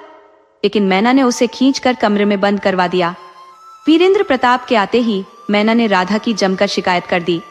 इस घर की छोटी बहू होते हुए भी मैना की नजर में राधा बस एक नौकरानी थी और उसकी नंदें भी उसे उसी नजर से देखती थी। लेकिन अब राधा के लिए अजय ही सब कुछ था। राधा का मन उधेड़बुन में था, फिर भी उसने खुद को समझाया, कैसा भी है वह मेरा पति है। उसने निर्णय लिया कि वह मैना से बात करेगी। जब सबका भोजन समाप्त हो गया तो वह मैना के कमरे की ओर बढ़ी।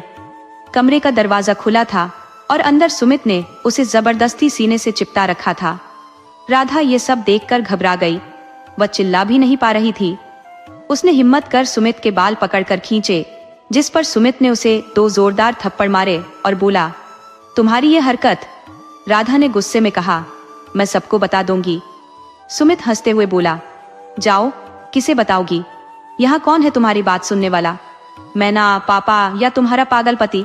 सीधे सीधे मान जाओ, वरना उंगली टेढ़ी करना मुझे भी आता है। राधा ने सुमित को धक्का दिया और रोते हुए अपने कमरे की ओर भागी। वह सोचने लगी, क्या हो रहा है? मैं किन भेड़ियों के बीच फंस गई हूँ? राधा बहुत दुखी हो गई थी। सुमित की हरकतें दिन पर दिन बढ़ती जा रही थी। उसके लिए अब उस घर में रहना दूभर हो गया था। रात को ही उसने अपना सामान पैक किया और पूरी रात जागती रही। जैसे ही सुबह हुई, वह अपना सामान लेकर नीचे उतर आई। सुबह सुबह राधा को उसके सामान के साथ उतरते देख मैना की आंखें क्रोध से लाल हो गई। मैना ने पूछा, ये सब क्या है? राधा ने दृढ़ता से कहा, भाभी, मैं अब यहाँ नहीं रह सकती। मेरा दम घुटता है।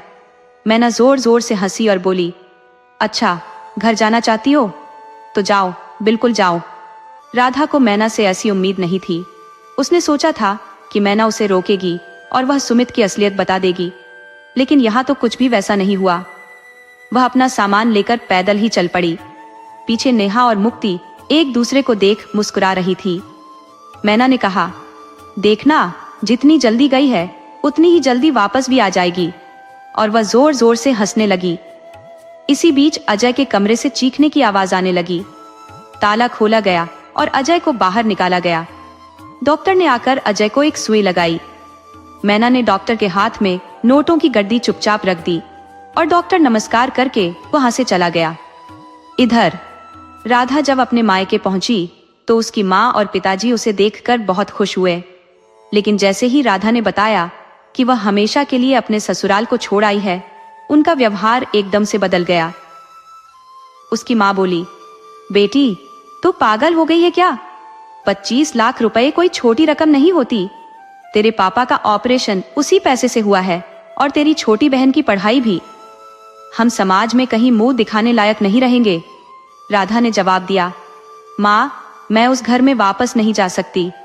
उसके पापा वहां आकर बोले, बेटी, मानता हूं कि हमने गलती की है, लेकिन तू ही बता मैं क्या करता। मरते दम तक भी मैं इतना पैसा नहीं कमा पाता कि तेरी शादी किसी अमीर घर में कर सकूं या तेरी बहन को मेडिकल की पढ़ाई करवा सकूं। हमने तेरे साथ धोखा किया है, हम तेरे अपराधी हैं, लेकिन हमारी इज्जत तेरे हाथ में है। और परसों मेरा ऑपरेशन है, सारे पैसे वहीं जमा है। अब मैं उन लोगों को क्या वापस करूंगा? उन्होंने आगे कहा, मेरी बात मान ले बेटी, अपनी ससुराल लौट जा। राधा कुछ कहने ही वाली थी कि उसके पापा ने उसकी बात काटते हुए कहा, मैं तेरे आगे हाथ जोड़ता हूं। अपने पिता को यूं रोते देखकर राधा का दिल पिघल गया। उसने बहुत कोशिश की थी बिना रिश्वत के एक सरकारी नौकरी पाने की, लेकिन कुछ नहीं हो पाया था। कम से कम उसकी छोटी बहन पढ़कर कुछ बन तो जाएगी। राधा अपनी बहन की खुशियों के लिए सोचने लगी। उसने सोचा, पापा को ज्यादा परेशान करना भी सही नहीं है, वे पहले से ही दिल के मरीज हैं। पर मैं क्या करूं? राधा की मां ने कहा, हाँ बेटा, ससुराल में शुरू शुरू में मुश्किलें आती हैं, तू भी संभल जाएगी। राधा बोली, माँ, पर वो मेरे जेठ। तभी उसकी माँ ने उसकी बात काट दी। देख बेटा, तू कुछ भी कर, लेकिन अपना ससुराल मत छोड़। तू जानती है ना, ससुराल से मायके आई लड़की की कोई इज्जत नहीं होती। राधा ने समझ लिया कि किसी से कुछ कहना बेकार है। उसने अपना सामान उठाया और जैसे आई थी वैसे ही वापस ससुराल लौट गई। उसे देखकर मैना बोली, निकल गई सारी हिकड़ी? राधा ने कुछ नहीं कहा। अब उसने अपने मन को मजबूत कर लिया था। अब जो भी हो वह हर मुश्किल का सामना करेगी और जो गलत है उसे सही करेगी। घर के नौकर राधा को सम्मान की नजर से देखते थे, क्योंकि वह एकमात्र थी जो सबके बारे में सोचती थी और अजय का ख्याल रखती थी। राधा ने अपना सामान रखा और नीचे आकर देखा कि अजय का कमरा अभी भी बंद था। उसने बिना किसी से कुछ कहे अजय का कमरा खोला और उसका हाथ पकड़कर उसे अपने कमरे में ले आई। उस वक्त सब लोग घर पर थे, लेकिन किसी की हिम्मत नहीं थी राधा को रोकने की। मैना गुस्से में उसे देख रही थी। अजय भयभीत नजरों से राधा की ओर देख रहा था, लेकिन राधा ने मन में ठान लिया था कि जो भी होगा देखा जाएगा। मैना ने गुस्से से गुर्राते हुए पूछा, क्या कर रही हो? राधा ने मुस्कुराते हुए शांत लहजे में कहा, जेठानी जी, ये मेरे पति हैं और इन पर मेरा हक है। आज से ये मेरे ही कमरे में रहेंगे। आपको इनकी चिंता करने की कोई जरूरत नहीं है। मैना ने अपने स्वर में मिठास भरते हुए कहा, हाँ हाँ, क्यों नहीं। अजय भैया तुम्हारे कमरे में ही रहेंगे। बस खुश रहो देवरानी जी। आप तो नाराज हो गई। राधा ने देखा कि मैना के स्वर में अचानक मिठास घुल गई है, तो उसकी नजर अपने ससुर वीरेंद्र प्रताप पर पड़ी, जो अभी अभी आए थे। राधा समझ गई कि मैना सिर्फ दिखावा कर रही है। खैर, जो भी हुआ अच्छा ही हुआ। मैना वीरेंद्र प्रताप के पीछे लग गई और इस मौके का फायदा उठाकर सुमित भी राधा के पीछे पीछे चला आया। तुमने क्या सोचा था? सुमित बोला, इस पागल का सहारा लेकर मुझसे बच जाओगी? राधा हंसने लगी और लगभग मजाक में बोली, पागल वो नहीं है, पागल तो तुम सब हो जो दूसरों की भावनाओं का फायदा उठाते हो। तभी सुमित जो राधा के कमरे में घुसने की कोशिश कर रहा था। अजय ने हाथ में एक फोटो फ्रेम उठाया और उसे सुमित की ओर फेंक दिया। जोर जोर से हंसते हुए बोला, गंदा आदमी, मारा गया गंदा आदमी। सुमित के चेहरे पर अजीब सा डर था। राधा ने उसका हाथ पकड़ लिया और सख्त लहजे में कहा, यहां से चुपचाप निकल जाओ, नहीं तो इस बार तुम्हारा मुंह तोड़ दूंगी। सुमित की आंखों में आंसू भर आए और वो बाहर निकल गया। राधा को यह सब अजीब लग रहा था, जैसे हर किसी का चेहरा पल पल बदल रहा हो। पर अब वह थोड़ी खुश थी, क्योंकि उसने अजय को उस कैद से छुड़ा लिया था। फिर राधा ने अजय को फ्रेश होने के लिए कहा और उसके लिए नाश्ता लेकर आई। जैसे जैसे राधा अजय को जानने लगी, उसे यकीन होने लगा कि अजय पागल नहीं है। अजय बस चुपचाप अपनी पेंटिंग बनाने में मग्न रहता था और यही उसकी खासियत थी। रात को जब नौकर खाने के लिए बुलाने आए तो राधा ने अजय को भी नीचे लाकर सबके साथ बैठा दिया। अजय ने सभी के साथ खाना खाया। वीरेंद्र प्रताप अजय के इस बदलाव को देखकर बहुत खुश थे और राधा की तारीफ कर रहे थे, लेकिन वहां बैठे हर शख्स का मुंह अजय को देखकर बुझा हुआ था, खासकर मैना का। सबके खाने के बाद जब राधा अजय को कमरे में भेजकर उसके लिए दूध लेने गई तो उसे सुमित के कमरे से आवाजें सुनाई दी। अंदर से मैना बोल रही थी, तुमसे एक औरत नहीं संभाली गई, बस उसे फंसाने को कहा था, पर तुम आदमी के नाम पर कलंक हो। तुमसे शादी करना मेरी सबसे बड़ी गलती थी। अब क्या औरतों की तरह रो रहे हो? एक बार और कोशिश करो उस राधा को बस में करने की। एक बार उसकी इज्जत चली गई तो वो हमेशा के लिए चुप हो जाएगी। ये सुनकर राधा सन्न रह गई। तभी सुमित ने कहा, बीवी तो मेरी बीवी हो ही कहा, वो तो पापा ने नाम के लिए मेरी शादी करवा दी। तुमसे पूरे घर को पता है कि तुम्हारा और पापा के बीच में। मैना चीख उठी, चुप रहो, और एक जोरदार थप्पड़ सुमित के गाल पर जड़ दिया। अपनी जुबान बंद रखो, जितना कहा गया है उतना करो। मैना सुमित पर गिरने लगी और बोली, नहीं तो तुम्हारा सच सबको बता दूंगी। इतना कहकर मैना कमरे से बाहर निकल गई। राधा तब तक दीवार के पीछे छुप चुकी थी। मैना वहां से सीधे वीरेंद्र प्रताप के कमरे में चली गई और दरवाजा बंद हो गया। राधा के लिए यह एक और बड़ा झटका था।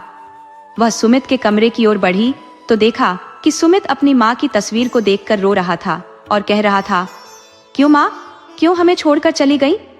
राधा अब सच जानना चाहती थी, पर तभी अजय जोर जोर से चिल्लाने लगा और उसे ऊपर भागना पड़ा। कमरे में जाकर उसने अजय को दूध दिया और उसे बिस्तर पर लिटाकर खुद सोफे पर लेट गई। राधा सोचने लगी, ये लोग कितने मतलबी हैं, किसी को किसी की परवाह नहीं है, बस एक दूसरे की कमजोरियों का फायदा उठा रहे हैं, पर मैं अजय को ठीक करके रहूंगी। राधा ने मन में यह ठान लिया था और इन्हीं ख्यालों के बीच उसे नींद आ गई। रात के 2 बजे अचानक अजय चिल्लाने लगा। राधा को कुछ समझ नहीं आया। उसने जल्दी से उसकी दवाओं में से एक नींद की दवा उसे दे दी। राधा का दिल जोर से धड़क रहा था, लेकिन उसने खुद को मजबूत बनाए रखने की ठान ली। जब हम ऐसे नीच लोगों के बीच फंसे होते हैं तो यह और भी जरूरी हो जाता है। धीरे धीरे राधा को सब कुछ समझ आने लगा था। अगले 2 दिन बिना किसी परेशानी के गुजर गए। इन 2 दिनों में राधा ने अजय की देखभाल इस तरह की थी कि उसका पूरा हुलिया बदल गया था।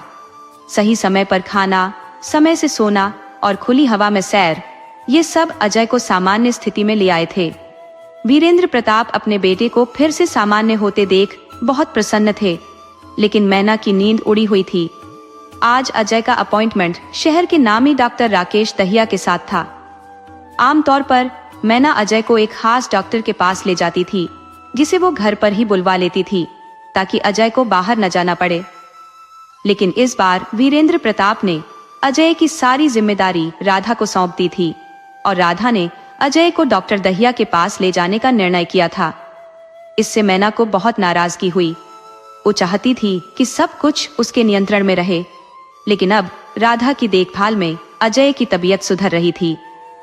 आज जब राधा अजय को लेकर डॉक्टर दहिया के पास गई तो अजय बहुत खुश था, क्योंकि न जाने कितने दिनों बाद वह घर से बाहर निकला था। राधा ने अजय की दवाइयों और उसकी मेडिकल रिपोर्ट्स को ध्यान से संभाल कर रखा था, ताकि डॉक्टर से सही सही सलाह ली जा सके कि कब कौन सी दवाई देनी है। इधर राधा के जाते ही मैना ने उसका कमरा खंगालना शुरू कर दिया। वह अजय की रिपोर्ट और दवाइयों को ढूंढने लगी, लेकिन उसे कुछ नहीं मिला। घबराई मैना ने तुरंत किसी को फोन लगाया और कहा, सब गड़बड़ हो गया है। अगर उसे पता चला तो सब किया धरा मिट्टी में मिल जाएगा। अभी कुछ करो। उधर से आवाज आई, शांत हो जाओ, मैं देखता हूँ। उधर राधा अजय को डॉक्टर के केबिन में लेकर जा रही थी, जब अचानक एक औरत उससे टकरा गई और राधा के हाथ से रिपोर्ट गिर गई। वह औरत सॉरी बोलती हुई रिपोर्ट राधा को लौटाकर चली गई। जब राधा डॉक्टर के केबिन में पहुंची तो डॉक्टर ने अजय की रिपोर्ट देखी और बोले, सब कुछ सामान्य है, लेकिन दवा की डोज बढ़ा रहा हूँ। देखो, कौन कह सकता है कि 2 साल पहले यह लड़का लंदन से मास्टर्स करके आया था। लेकिन क्या करे, ये डिप्रेशन भी बड़ी खराब चीज है। वैसे आप डॉक्टर हैं? राधा बोली, नहीं, मैं इनकी पत्नी हूँ। डॉक्टर सोच में पड़ गए, फिर बोले, अजय को सिर्फ थोड़ी केयर की जरूरत है, उससे बातें करें, उसे अकेला बिल्कुल मत छोड़े। राधा ने सहमति में सिर हिलाया और डॉक्टर की सारी हिदायतें सुनकर अजय को लेकर घर लौट आई। घर पहुंचकर राधा ने अजय को कमरे में आराम करने के लिए कहकर दवाई दी और नीचे चली आई। शाम हो गई थी। वीरेंद्र प्रताप और सुमित भी घर आ चुके थे। राधा रसोई में मदद करने लगी। अचानक अजय जोर जोर से चिल्लाने लगा। सब लोग घबराते हुए ऊपर दौड़े। अजय जैसे होश में नहीं था। वह दीवार से सिर पटक रहा था। नौकरों ने किसी तरह उसे काबू किया। राधा तुरंत डॉक्टर को फोन करने लगी, लेकिन डॉक्टर फोन नहीं उठा रहे थे। तब मैना ने अपने डॉक्टर को फोन किया और वह तुरंत आ गई। उन्होंने अजय को इंजेक्शन दिया, तब जाकर उसकी हालत में सुधार आया। डॉक्टर ने राधा से पूछा, आपने कौन सी दवाई दी थी? राधा ने सही दवाई बताई, लेकिन डॉक्टर ने तुरंत दवाई बदल दी और बोले, हे भगवान, आप अजय को मारना चाहती हैं क्या? इस दवा से डिप्रेशन कम नहीं होता, बल्कि ब्लड प्रेशर बढ़ जाता है और बेचैनी भी। डॉक्टर ने वीरेंद्र से कहा, अगर आप अपने बेटे को बचाना चाहते हैं तो पहले इस औरत को यहाँ से हटाइए। वीरेंद्र प्रताप ने गुस्से से राधा को देखा। हालांकि राधा की कोई गलती नहीं थी, पर यह सब मैना की साजिश थी, जिसमें डॉक्टर भी शामिल था। जब मैना वीरेंद्र प्रताप के सामने अजय और राधा को गलत साबित नहीं कर पाई, तो उसने ये नाटक रच दिया। फिर से अजय को राधा से दूर उसी कमरे में बंद कर दिया गया। वीरेंद्र प्रताप का आदेश था और कोई कैसे मना करता। मैना अपनी जीत पर खुश थी। मुक्ता और नेहा उसकी चापलूसी में लगी थी। सुमित भी वहीं खड़ा था। राधा की आंखें आंसुओं से भरी हुई थी। सुमित ने उसके कंधे पर हाथ रखा। राधा ने उसका हाथ चटक दिया और गुस्से में जाने लगी। तभी सुमित ने कहा, तुम अजय को बचाना चाहती हो, राधा? राधा रुक गई और बोली, हाँ, मैं अजय को बचाना चाहती हूँ। सुमित ने कहा, तो मेरी एक बात मानोगी? राधा ने पूछा, क्या? सुमित बोला, मैना की सच्चाई सबके सामने लानी होगी। राधा ने चौंक कर पूछा, आप क्या कह रहे हैं? सुमित ने कहा, हाँ राधा, उसकी सच्चाई सबके सामने लानी होगी। राधा ने कहा, वो आपकी बीवी है। सुमित ने धीरे से कहा, मुझे पता है, कल तुमने सब सुन लिया था। राधा ने सिर झुकाते हुए कहा, हाँ, मैंने सब देखा था। सुमित ने कहा, तुम सच जानना चाहती हो? राधा ने हामी भरी। सुमित ने कहा, सुनो, मैना मेरी बीवी नहीं है। राधा की आंखें चौड़ी हो गईं। जब सुमित ने कहा, यही सच्चाई है, राधा ने अचंभित होकर पूछा, पर वो तो घर की बड़ी बहू है। सुमित ने भारी मन से जवाब दिया, वो सब दुनिया को दिखाने का नाटक है। असल में वो मेरे पापा की रखैल है। मुझे ये कहते हुए भी शर्म आ रही है कि मैना ने पापा से शादी की है। पापा का इतना बड़ा व्यापार है, ये बात अगर बाहर निकल गई तो बहुत बदनामी होगी। इसलिए बाहर पापा की इज्जत बहुत है, लेकिन असल में वो आदमी नहीं, शैतान है। राधा की आश्चर्य की कोई सीमा नहीं रही। सुमित ने कहा, मेरे पापा ने 2 शादियां की थी। पहली शादी सुनैना माँ से हुई थी, जिनसे 2 बेटियां हुई, मुक्ति और नेहा। जब वो दोनों 8 साल की थी तो सुनैना माँ की कैंसर से मौत हो गई थी। फिर पापा ने मेरी माँ लता राजपूत से शादी की। मेरी माँ रजवाड़ों के खानदान से थी। पापा ने उन्हें फंसा के उनसे शादी की थी, जबकि उनका प्यार माँ से नहीं बल्कि माँ के पैसों से था। फिर मैं और अजय हुए। सब कुछ ठीक चल रहा था, पर पापा की बाहर मुंह मारने की आदत गई नहीं थी, जिससे तंग आकर 1 साल पहले माँ ने आत्महत्या कर ली। मुझे और अजय को छोड़कर बाकी सबको लगता है कि माँ ने आत्महत्या की थी, क्योंकि पापा इस मैना को घर में ले आए थे। घर की इज्जत बाहर न जाए, इसीलिए लोगों को बताया गया कि मैना मेरी बीवी है और इस घर की बड़ी बहू है, जबकि मेरी और मैना की कभी शादी भी नहीं हुई है। पापा की नीचता के कारण मुझे ये सब बर्दाश्त करना पड़ा। पर वो तो कल। राधा ने अपनी बात आधी छोड़ दी। सुमित ने कहा, तुम मेरे राज के बारे में बात कर रही थी, पर सच तो ये है कि। तभी किसी के आने की आहट हुई और राधा और सुमित छुप गए। ये मुक्ति का पति सोहम था। उसके जाते ही सुमित ने कहा, राधा, मुझे माफ कर दो। मैंने तुम्हारे साथ जो भी गलत सलूक किया है वो मैंने मैना के कहने में आकर किया है, वरना वो घर की इज्जत मिट्टी में मिला देती। पापा उसके चंगुल में फंसे हुए हैं। वो सिर्फ और सिर्फ उसी की बात मानते हैं। मेरा होना या ना होना किसी के लिए जरूरी नहीं है, पर अजय तुम्हारा पति है। तुम ही हो जो अब सब कुछ ठीक कर सकती हो। मैं हाथ जोड़ता हूँ राधा, तुम्हारे अजय को बचा लो, वरना वो मैना सब खत्म कर देगी, जैसे उसने माँ को। जाने दो राधा, मुझे गलत समझना है तो समझ लो, पर मुझे माफ कर दो। इतना कहकर सुमित वहां से चला गया। लेकिन अब भी कई रहस्य थे जो सुमित राधा के लिए छोड़ गया था। जैसे कि सुमित की मजबूरी क्या है, मैना ने अजय से उसे दूर क्यों किया, और आखिर मैना है कौन। लगातार इन सवालों पर राधा का मन मंथन कर रहा था, पर कुछ भी स्पष्ट नहीं हो रहा था। राधा ने मन ही मन मैना की पोल खोलने का निश्चय कर लिया और अपने कमरे में आराम करने चली गई।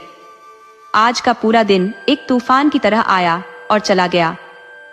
राधा को थोड़ी थोड़ी बातें अब समझ आने लगी थी, पर केवल समझना ही काफी नहीं था। अजय की जान खतरे में थी। सुमित का क्या राज था और मैना क्यों ऐसा कर रही थी। ये सारे सवाल सोचते सोचते राधा का दिमाग घूम गया था और वह सोफे पर लेटते लेटते सो गई। अगले दिन राधा तैयार होकर नीचे गई। सब कुछ पहले जैसा ही था, पर आज उसे कुछ अजीब नहीं लग रहा था। वीरेंद्र प्रताप की सच्चाई अब उसके सामने थी। एक बात तो तय थी, वीरेंद्र प्रताप अपने बेटे अजय से प्यार करते थे, तभी तो उसके ठीक होने पर खुश हुए थे। राधा ने अजय के कमरे में जाने की कोशिश की तो सब लोगों ने उसे रोक दिया। इसी बीच काम धाम चल ही रहा था कि वीरेंद्र प्रताप के वकील आ गए। राधा को ऊपर जाने को कहा गया, पर वो नीचे की सारी बातें ध्यान से सुन रही थी। तभी वकील कहने लगे, क्या खबर है। जवाब आया, खबर बुरी है। वकील ने कहा, क्यों, क्या हुआ, क्या प्रॉपर्टी तुम्हारे नाम नहीं हो पा रही है। वकील ने कहा, क्या अजय को बुलाया जा रहा है। अगर वो अपने मुंह से कह दे तो बात बन सकती है, इसलिए कह रहे हैं कि अजय कहेगा तभी प्रॉपर्टी तुम्हारे नाम होगी। पर उस पागल की बात क्यों जानना चाहती है कोर्ट। वीरेंद्र प्रताप बोले, तुम चुप रहो मैना। आज पहली बार वीरेंद्र प्रताप ने मैना को डांटा था। मुक्ति और नेहा मन ही मन खुश हो रही थी। थोड़ी देर बाद वकील वीरेंद्र प्रताप के साथ स्टडी रूम में चले गए। मैना छत पर चली गई। मैना को ऐसे जाते देखकर राधा भी उसके पीछे पीछे चली गई। मैना किसी को फोन करने लगी और कहने लगी, हेलो, सब गड़बड़ हो गई है। वो बूढ़ा मेरे नाम करने से तो रहा। मैंने इतनी कोशिश की, अपने रूप का जाल बिछाया, सब बेकार हो गया। उस कमीने से मुझे कुछ भी उम्मीद नहीं है। हाँ, वकील आया था, पर कुछ नहीं हो पाया। अब उस पागल को कोर्ट में लेकर जाना पड़ेगा। कोर्ट ने उसे बुलाया है। राधा सब सुन रही थी, पर उसे कुछ समझ नहीं आ रहा था। मैना नीचे उतरी और वीरेंद्र प्रताप के कमरे में जाकर कहने लगी, आपसे नहीं होगा। अरे परेशान मत हो, सब तुम्हारा ही है। मैं एक काम करता हूँ, वीरेंद्र प्रताप ने कहा, ये घर तुम्हारे नाम कर देता हूँ। अब तो खुश हो जाओगी। मैना थोड़े गुस्से से बोली, नहीं जी, मुझे सोनगढ़ की जायदाद चाहिए थी, ये घर नहीं। समझे आप। वीरेंद्र प्रताप ने कहा, ठीक है, समझो हो जाएगा।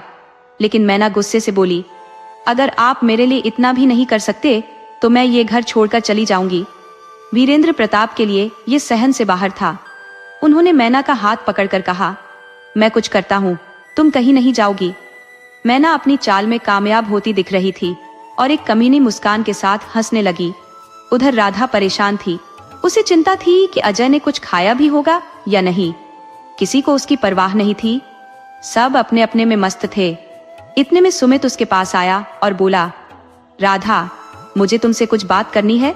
मेरे साथ आओ। राधा उसके साथ चली गई और पूछा, क्या बात है? सुमित ने उसे एक किनारे ले जाकर शादी के कागज थमा दिए। ये तुम्हारे और अजय की शादी के दस्तावेज है, सुमित ने कहा। राधा हैरान होकर उसका चेहरा देखने लगी। सुमित ने कहा, मुझे पता है उस दिन की बातों ने तुम्हारे मन में बहुत से सवाल खड़े कर दिए हैं। आज मैं तुम्हारे सारे सवालों के जवाब देने आया हूँ।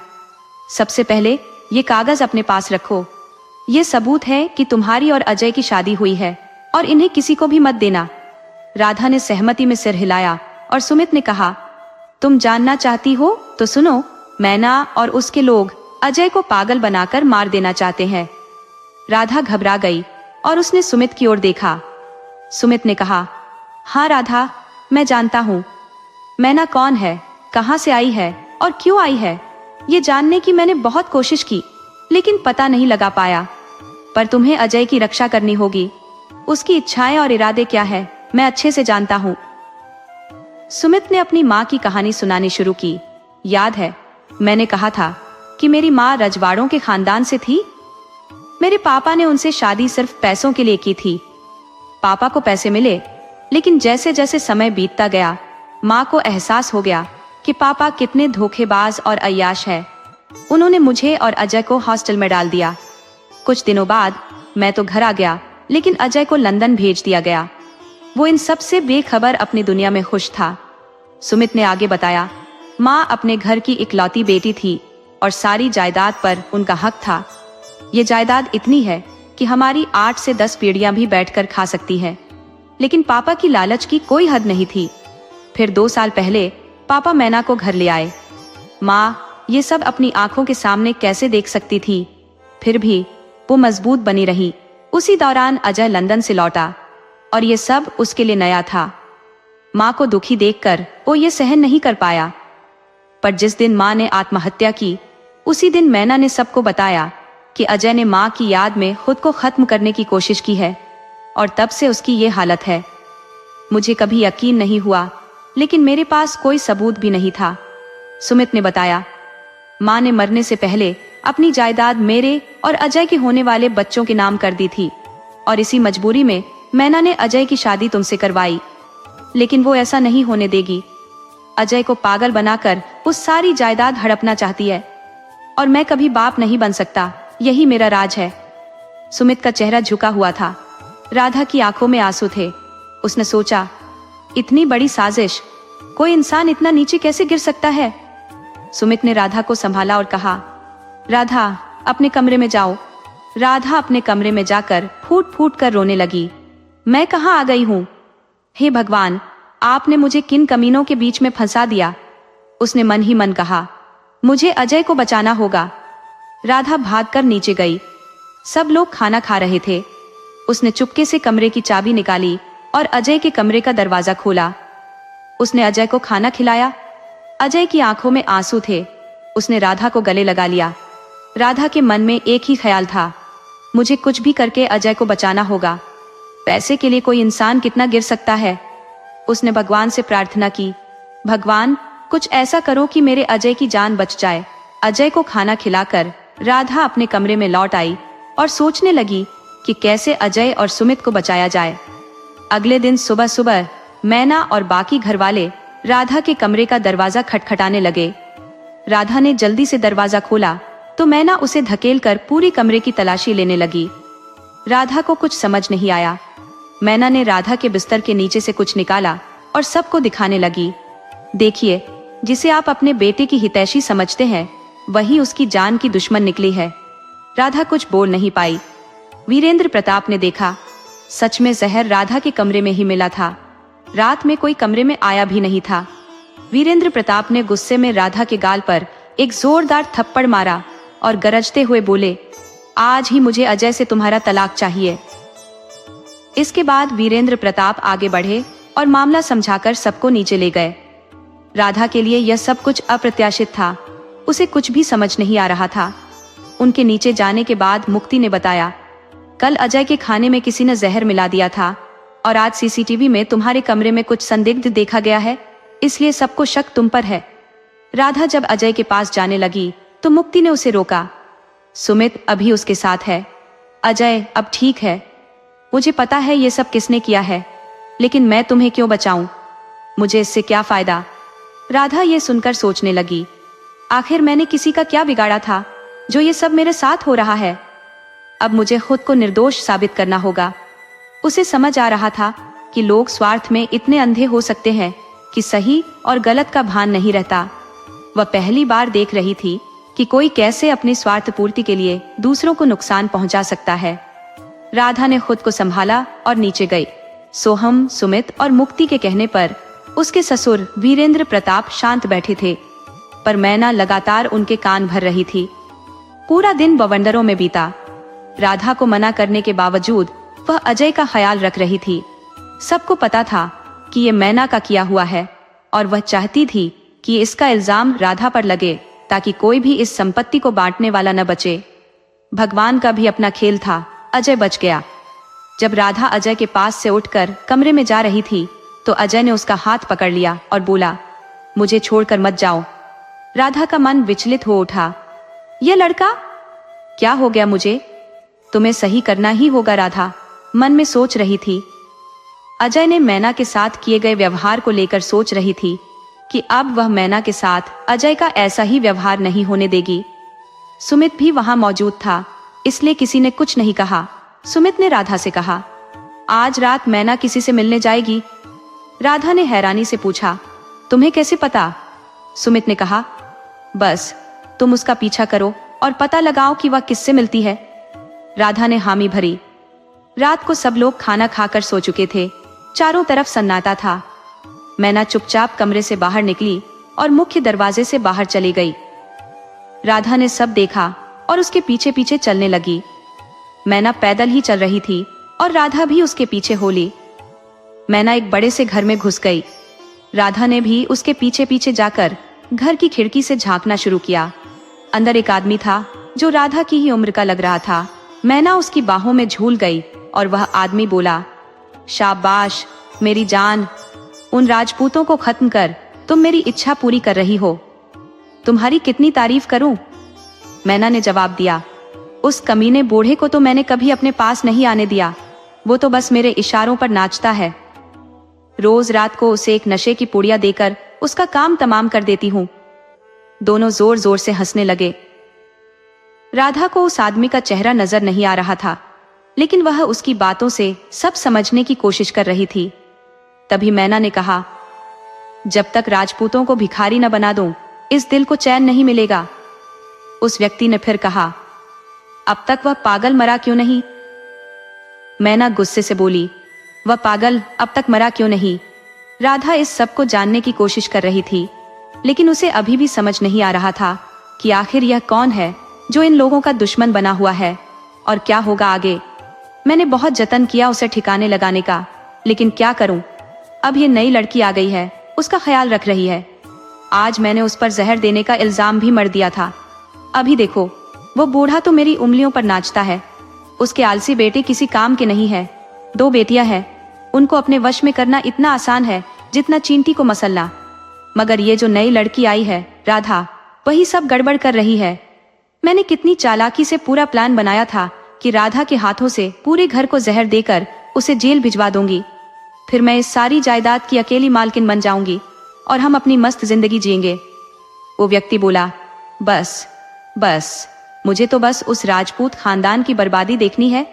मैना ने पूछा, तुम्हारी आखिर उस परिवार से दुश्मनी क्या है? वो व्यक्ति बोला, समय आने पर सब बताऊंगा। मैना सोच में पड़ गई कि कौन इतनी गहरी साजिश रच सकता है। वह खिड़की से कुछ देखने की कोशिश कर रही थी, लेकिन कुछ नजर नहीं आ रहा था। राधा चिंतित होकर वहीं खड़ी रही। जब उसे लगा कि मैना अब निकलने वाली है, तो वह जल्दी से वहां से भागकर घर लौट आई। अपने कमरे में बैठी उसका दिल जोर से धड़क रहा था। वह सब कुछ छोड़कर कहीं दूर जाना चाहती थी, लेकिन ऐसा करने से कई जिंदगियां तबाह हो जाती। राधा सोच में डूबी थी, समझ नहीं पा रही थी कि अब क्या करे। इसी उधेड़बुन में उसकी आंख लग गई। सुबह उठते ही उसने सोचा, अब और नहीं, मुझे इन सब का असली चेहरा बेनकाब करना होगा। आखिर कौन है वो इंसान? अगली सुबह माहौल शांत था। राधा ने चुपके से अजय को नाश्ता करवाया। अजय और राधा अब अच्छे दोस्त बन गए थे। अजय की हालत में सुधार हो रहा था और सुमित भी हर वक्त उसकी मदद कर रहा था। बस वीरेंद्र प्रताप के सामने सुमित कुछ नहीं बोल पाता था। मैना आज बहुत खुश थी। उसकी खुशी का राज राधा को पता था। अब उसने ठान लिया था कि वो मैना का पर्दाफाश करेगी। उसने सुमित से भी सब बातें बता दी थी, लेकिन मुश्किल ये थी कि उन्हें अपने प्लान के लिए ऐसे साथी चाहिए थे जिन पर मैना को पूरा भरोसा हो जाए। सुमित ने मुक्ति से बात की और पैसे का लालच दिखाया। दुनिया में पैसा वो ताकत है जिसके आगे बड़े बड़े लोग झुक जाते हैं।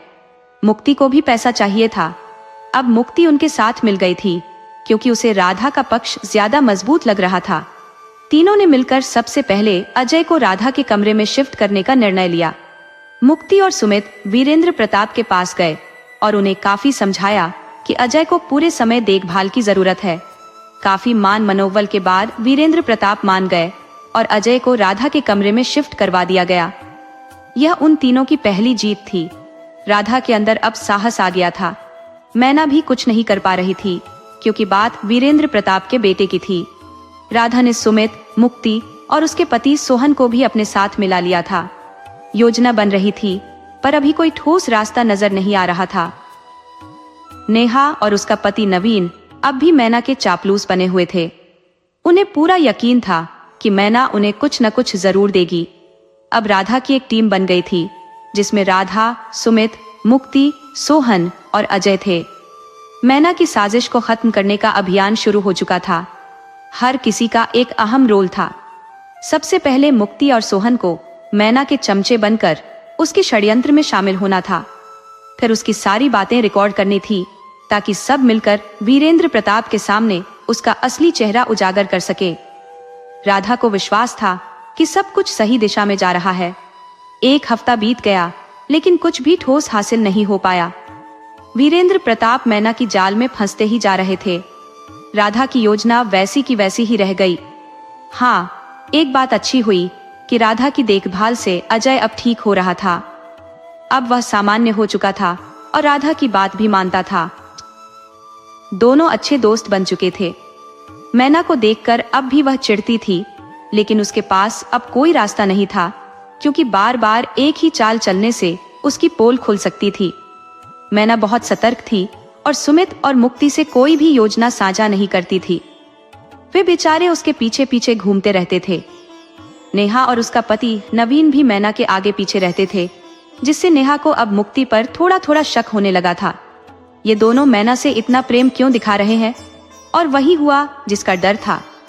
एक दिन जब राधा, सुमित, मुक्ति और सोहन अजय के साथ बैठकर योजना की बातें कर रहे थे, तभी नेहा ताली बजाते हुए कमरे में घुसी।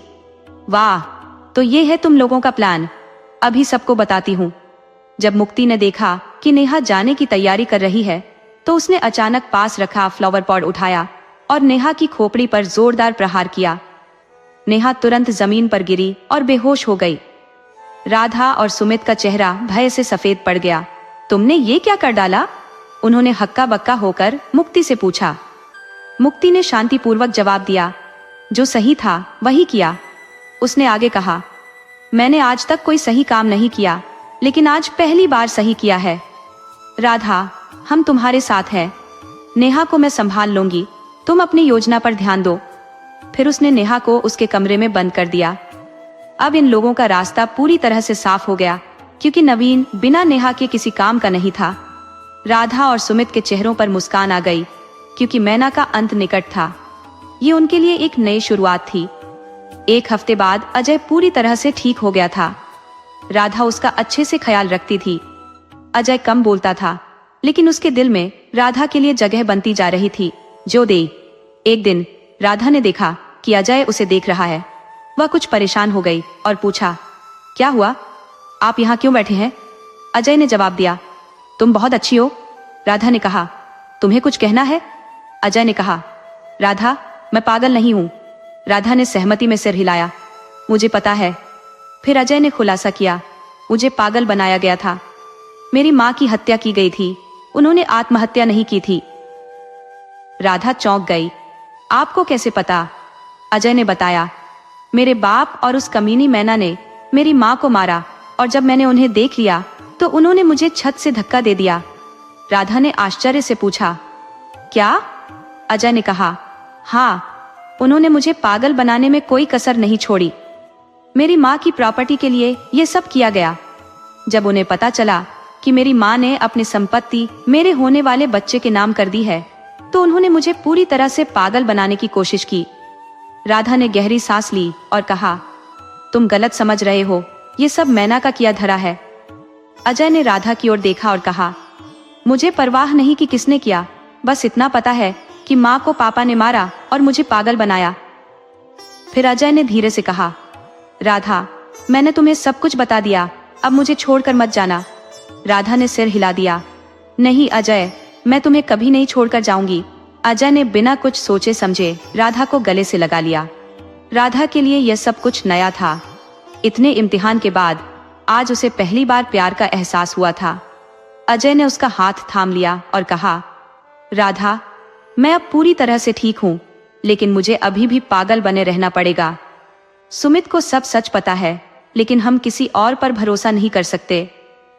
लेकिन मुझे तुम पर पूरा भरोसा है राधा, तुम मेरा यकीन तो नहीं तोड़ोगी ना? राधा ने कहा, आज मैं बहुत खुश हूँ कि तुम ठीक हो गए हो और तुमने आज अपने प्यार का इजहार भी किया। वह खुश होकर नाश्ता बनाने चली गई। तभी मैना वहां आई और बोली, क्या बात है, बहुत मुस्कुरा रही हो? राधा ने मुस्कुराते हुए कहा, कुछ नहीं दीदी। मैना ने उसका गला पकड़ लिया और कहा, जो तुम सोच रही हो उसे सोचने की भी हिम्मत मत करना। ये घर मेरा है, यहाँ मेरा कानून चलता है, जो मैं चाहूंगी वही होगा। तुम सिर्फ एक नौकरानी हो, मेरे टुकड़ों पर पलने वाली। राधा ने जोर से हंसते हुए जवाब दिया, जल्दी ही पता लग जाएगा कि भाभी कौन मालिक है और कौन नौकरानी। मैना वीरेंद्र प्रताप के कमरे में गई और कहने लगी, देखिए, मुझे ये लड़की बिल्कुल सही नहीं लग रही। मेरी माँ ने तो इसे जल्द से जल्द घर से निकाल दीजिए। वीरेंद्र प्रताप ने जवाब दिया, तुम्हारा घर है, जिसे मन में हो रखो, जिसे निकालना है निकालो। मैना अपनी जीत पर मन ही मन खुश हो रही थी। राधा किसी भी तरह मैना का भंडाफोड़ करने की कोशिश कर रही थी, लेकिन मैना हर बार उसे गलत साबित कर देती थी। राधा के लिए एक अच्छी बात यह थी कि उसे उसका पति मिल गया था, जिसके भरोसे वह इस घर में आई थी, और वह अब ठीक ठाक था। लेकिन दूसरों की नजर में अजय को अभी भी पागल बने रहना पड़ रहा था, क्योंकि अगर उसने ऐसा नहीं किया तो मैना नई चाल चलने लग जाती। एक हफ्ता बीत गया, लेकिन राधा किसी भी तरह मैना की साजिश का पर्दाफाश नहीं कर पाई। आधी रात को वह जागी तो देखा कि सब लोग कहीं जाने की योजना बना रहे हैं। उसने मैना से पूछना चाहा, लेकिन उसने उसे झटक दिया। वीरेंद्र प्रताप ने राधा को बुलाया और कहा, हम सब सोनगढ़ जाने की तैयारी कर रहे हैं, वहां की जायदाद का सौदा करना है, और सोचा कि आखिरी बार सब लोग घूम फिर आए। मैंने सुना तो राधा के होश उड़ गए।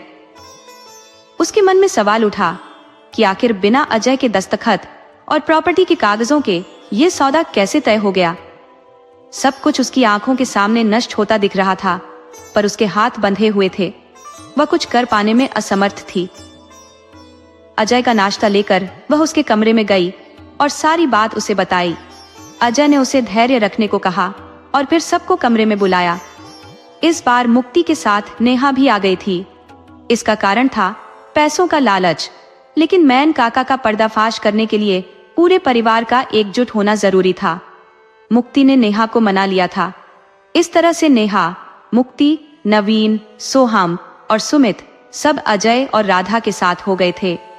नेहा और नवीन को भी अब समझ में आ गया था कि असली मालिक अजय है, इसलिए सबने उसकी सहायता के लिए हाथ मिला लिया था।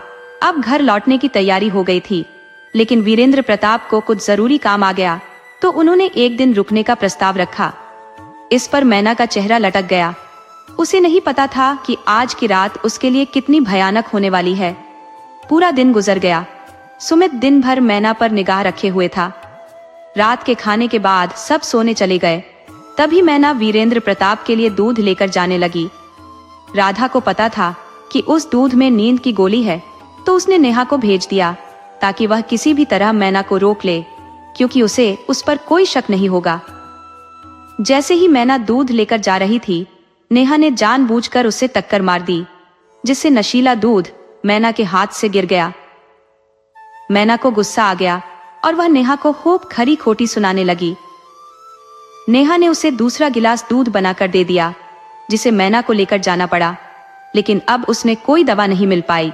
रात के 12 बजे मैना चुपचाप कमरे का दरवाजा खोलकर बाहर निकली। वीरेंद्र प्रताप को कुछ पता नहीं चला, लेकिन सुमित, राधा और बाकी सभी उसी क्षण का इंतजार कर रहे थे। राधा, सुमित और अजय ने मैना का पीछा किया, जबकि मुक्ति ने जाकर वीरेंद्र प्रताप को जगाया और उसकी सच्चाई उन्हें बताई। वीरेंद्र प्रताप को यकीन नहीं हुआ तो मुक्ति ने अलमारी खोलकर मैना के सामने वो नींद की दवा दिखाई। साथ ही घर के कुछ महत्वपूर्ण कागजात भी दिखाए जो मैना की अलमारी से मिले थे और कभी वीरेंद्र ने दिए ही नहीं थे। वीरेंद्र प्रताप और मुक्ति भी वहां पहुंच गए। इधर मैना फिर उसी बंगले में गई जहां वह पिछली बार गई थी। उस लड़के को गले लगाकर कहने लगी, देखा, काम हो गया। ये प्रॉपर्टी बिकते ही अब मेरा और तुम्हारा सब कुछ होगा। फिर उस वीरेंद्र प्रताप को उसकी बीवी की हत्या के इल्जाम में अंदर करवा देंगे और सारी जायदाद हमारी हो जाएगी। पूरे परिवार को जहर देकर राधा का नाम लगवा देंगे। बस अब सिर्फ मैं और तुम। अजय और सुमित ये सब देख रहे थे और गुस्से से तिलमिला उठे। तभी उन्होंने उस लड़के का चेहरा भी देख लिया। वह अजय की उम्र का ही एक लड़का था जिसे कोई नहीं जानता था। अभी ये सब चल ही रहा था कि मुक्ति के साथ वीरेंद्र प्रताप भी वहां आ पहुंचे। उन्होंने सब कुछ अपनी आंखों से देखा। यह धोखा वह सहन नहीं कर पा रहे थे। भले ही वह खुद कितना भी बड़ा धोखेबाज रहे हो, लेकिन मैना का यह छल वह बर्दाश्त नहीं कर पा रहे थे। वीरेंद्र प्रताप ने बंगले में घुसते ही जैसे उस लड़के को देखा, उनकी आंखें हैरत से फैल गईं और बोले, तुम? मैना घबरा गई। कैसे ये राज खुल गया? लड़का बोला, हाँ मैं ही हूं। पर तुम यहाँ क्या कर रही हो? तुम तो मर चुकी थी ना? वीरेंद्र प्रताप बोले। तो ये लड़का? लड़का जोर जोर से हंसने लगा और बोला, मैं नहीं मारा। अब तो मरेगा साले। और उसने अपनी बंदूक निकालकर वीरेंद्र प्रताप की गर्दन पर रख दी और हंसने लगा। वीरेंद्र प्रताप कहने लगे, अरे बेटा क्या कर रहा है? जो तू मत भूल, मैं तेरा बाप हूँ। ये सुनते ही पूरा परिवार चौंक गया। मैना अलग खड़ी हो गई। तभी राधा के साथ सब लोग अंदर आ गए। लड़का कहने लगा, तुम सब भी आ गए, अच्छा हुआ। तुम सब भी आज मरोगे। वीरेंद्र प्रताप ने कहा, नहीं बेटा, तुझे पैसा चाहिए, मैं दूंगा, छोड़ दे मुझे। वीरेंद्र प्रताप गिड़गिड़ा रहे थे। तभी एक औरत बाहर निकली। राधा ने देखा, यह तो वही औरत है जो उसे अस्पताल में मिली थी। वीरेंद्र प्रताप उसे देखकर गिड़गिड़ाने लगे, बचा लो मुझे। रुक्मणी, ये देखो, तुम्हारा बेटा मुझे मार रहा है। रुक्मणी उस लड़के के पास जाकर बोली, रुका क्यों है राजू? मार दे इस हरामजादे को, इसने मेरी जिंदगी तबाह की थी। ऐसे कमीने इंसानों को ऐसी ही मौत मिलनी चाहिए, ताकि अगली बार कोई ऐसा करने से पहले 100 बार सोचे। राधा उस औरत के पास गई और बोली, आंटी जी, असली सच्चाई क्या है, कृपया बताइए। और जैसे ही उसने राधा को धक्का देकर पीछे हटने की कोशिश की, तभी अजय दौड़कर राधा को संभालने लगा और सुमित, मुक्ति और अन्य सभी ने मिलकर उस महिला को पकड़ लिया। तभी राजू ने बंदूक चला दी और सब लोग अलग अलग खड़े हो गए। रुक्मणी ने गहरी सांस लेते हुए कहा, तुम्हें सच्चाई जाननी है तो सुनो। जब मैं 16 साल की थी तो ये नीच वीरेंद्र प्रताप मुझे अपने प्यार के जाल में फंसाकर इस शहर में ले आया। कुछ ही दिनों में मैं गर्भवती हो गई, लेकिन इस आदमी ने एक बार भी मेरी सुध नहीं ली कि मैं जिंदा हूं या मर गई। किसी तरह लोगों के घर में काम करके मैंने अपनी जिंदगी की गाड़ी खींची। उसी समय मेरे बेटे राजू का जन्म हुआ। बचपन से ही उसने कई तकलीफें देखी हैं। जब भी कोई उससे पूछता कि उसके पिता कौन है, तो वह चुप रह जाता और आकर मुझसे लिपट कर रोता। साल बीतते गए, लेकिन इस दगाबाज वीरेंद्र ने हमारी ओर कभी मुड़कर नहीं देखा। फिर एक दिन अचानक यह आया और मेरे बेटे को अपने साथ रखने की जिद करने लगा, क्योंकि उस वक्त इसका कोई वारिस नहीं था। तब ये राजू को अपने साथ ले गया। तभी मुक्ति दौड़कर राजू के गले लग गई और कहने लगी, भैया, आप ही राजू भैया हो। राजू की आंखों में भी आंसू थे, लेकिन वीरेंद्र को देखकर उसका गुस्सा बढ़ता जा रहा था। रुक्मणी ने आगे बताया, इस नीच ने पैसों के लालच में दूसरी औरत से शादी कर ली और संपत्ति के साथ साथ उसे 2 बेटे भी मिल गए। अब जब इसकी जिंदगी सही हो गई तो इसने मेरे राजू को देखकर नफरत करना शुरू कर दिया। इसने राजू को जान से मारने की कोशिश की, लेकिन लता ने उसे बचा लिया। इस नीच ने अपने स्वार्थ के लिए अपनी पत्नी की हत्या करवा दी।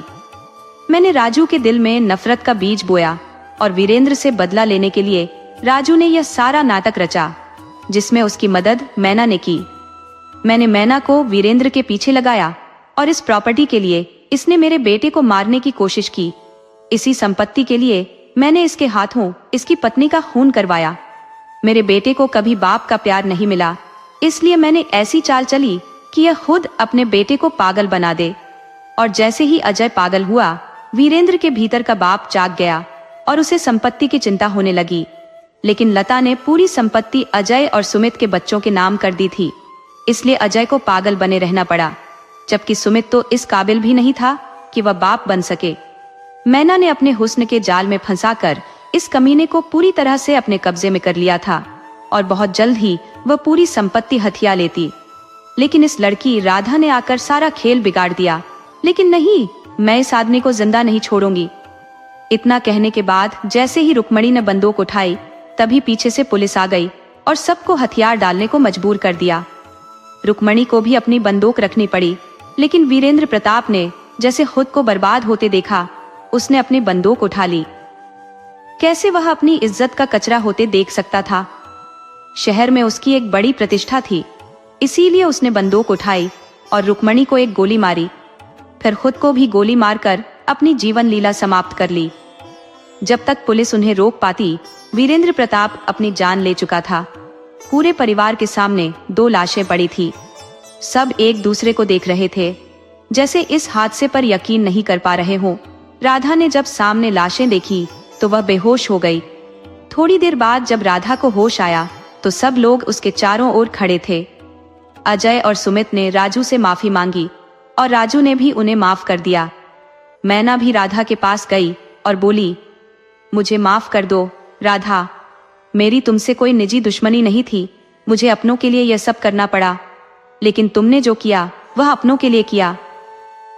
राधा ने मुस्कुराते हुए कहा, कोई बात नहीं दीदी, और मैना को गले लगा लिया। मुक्ति और नेहा भी आकर राजू को गले लगाकर रोने लगी। भैया, हमने आपको बहुत याद किया। पैसे के लालच में हम कभी किसी को अपना सगा नहीं मान पाए, लेकिन आज समझ में आ गया कि रिश्ते पैसे से ऊपर होते हैं।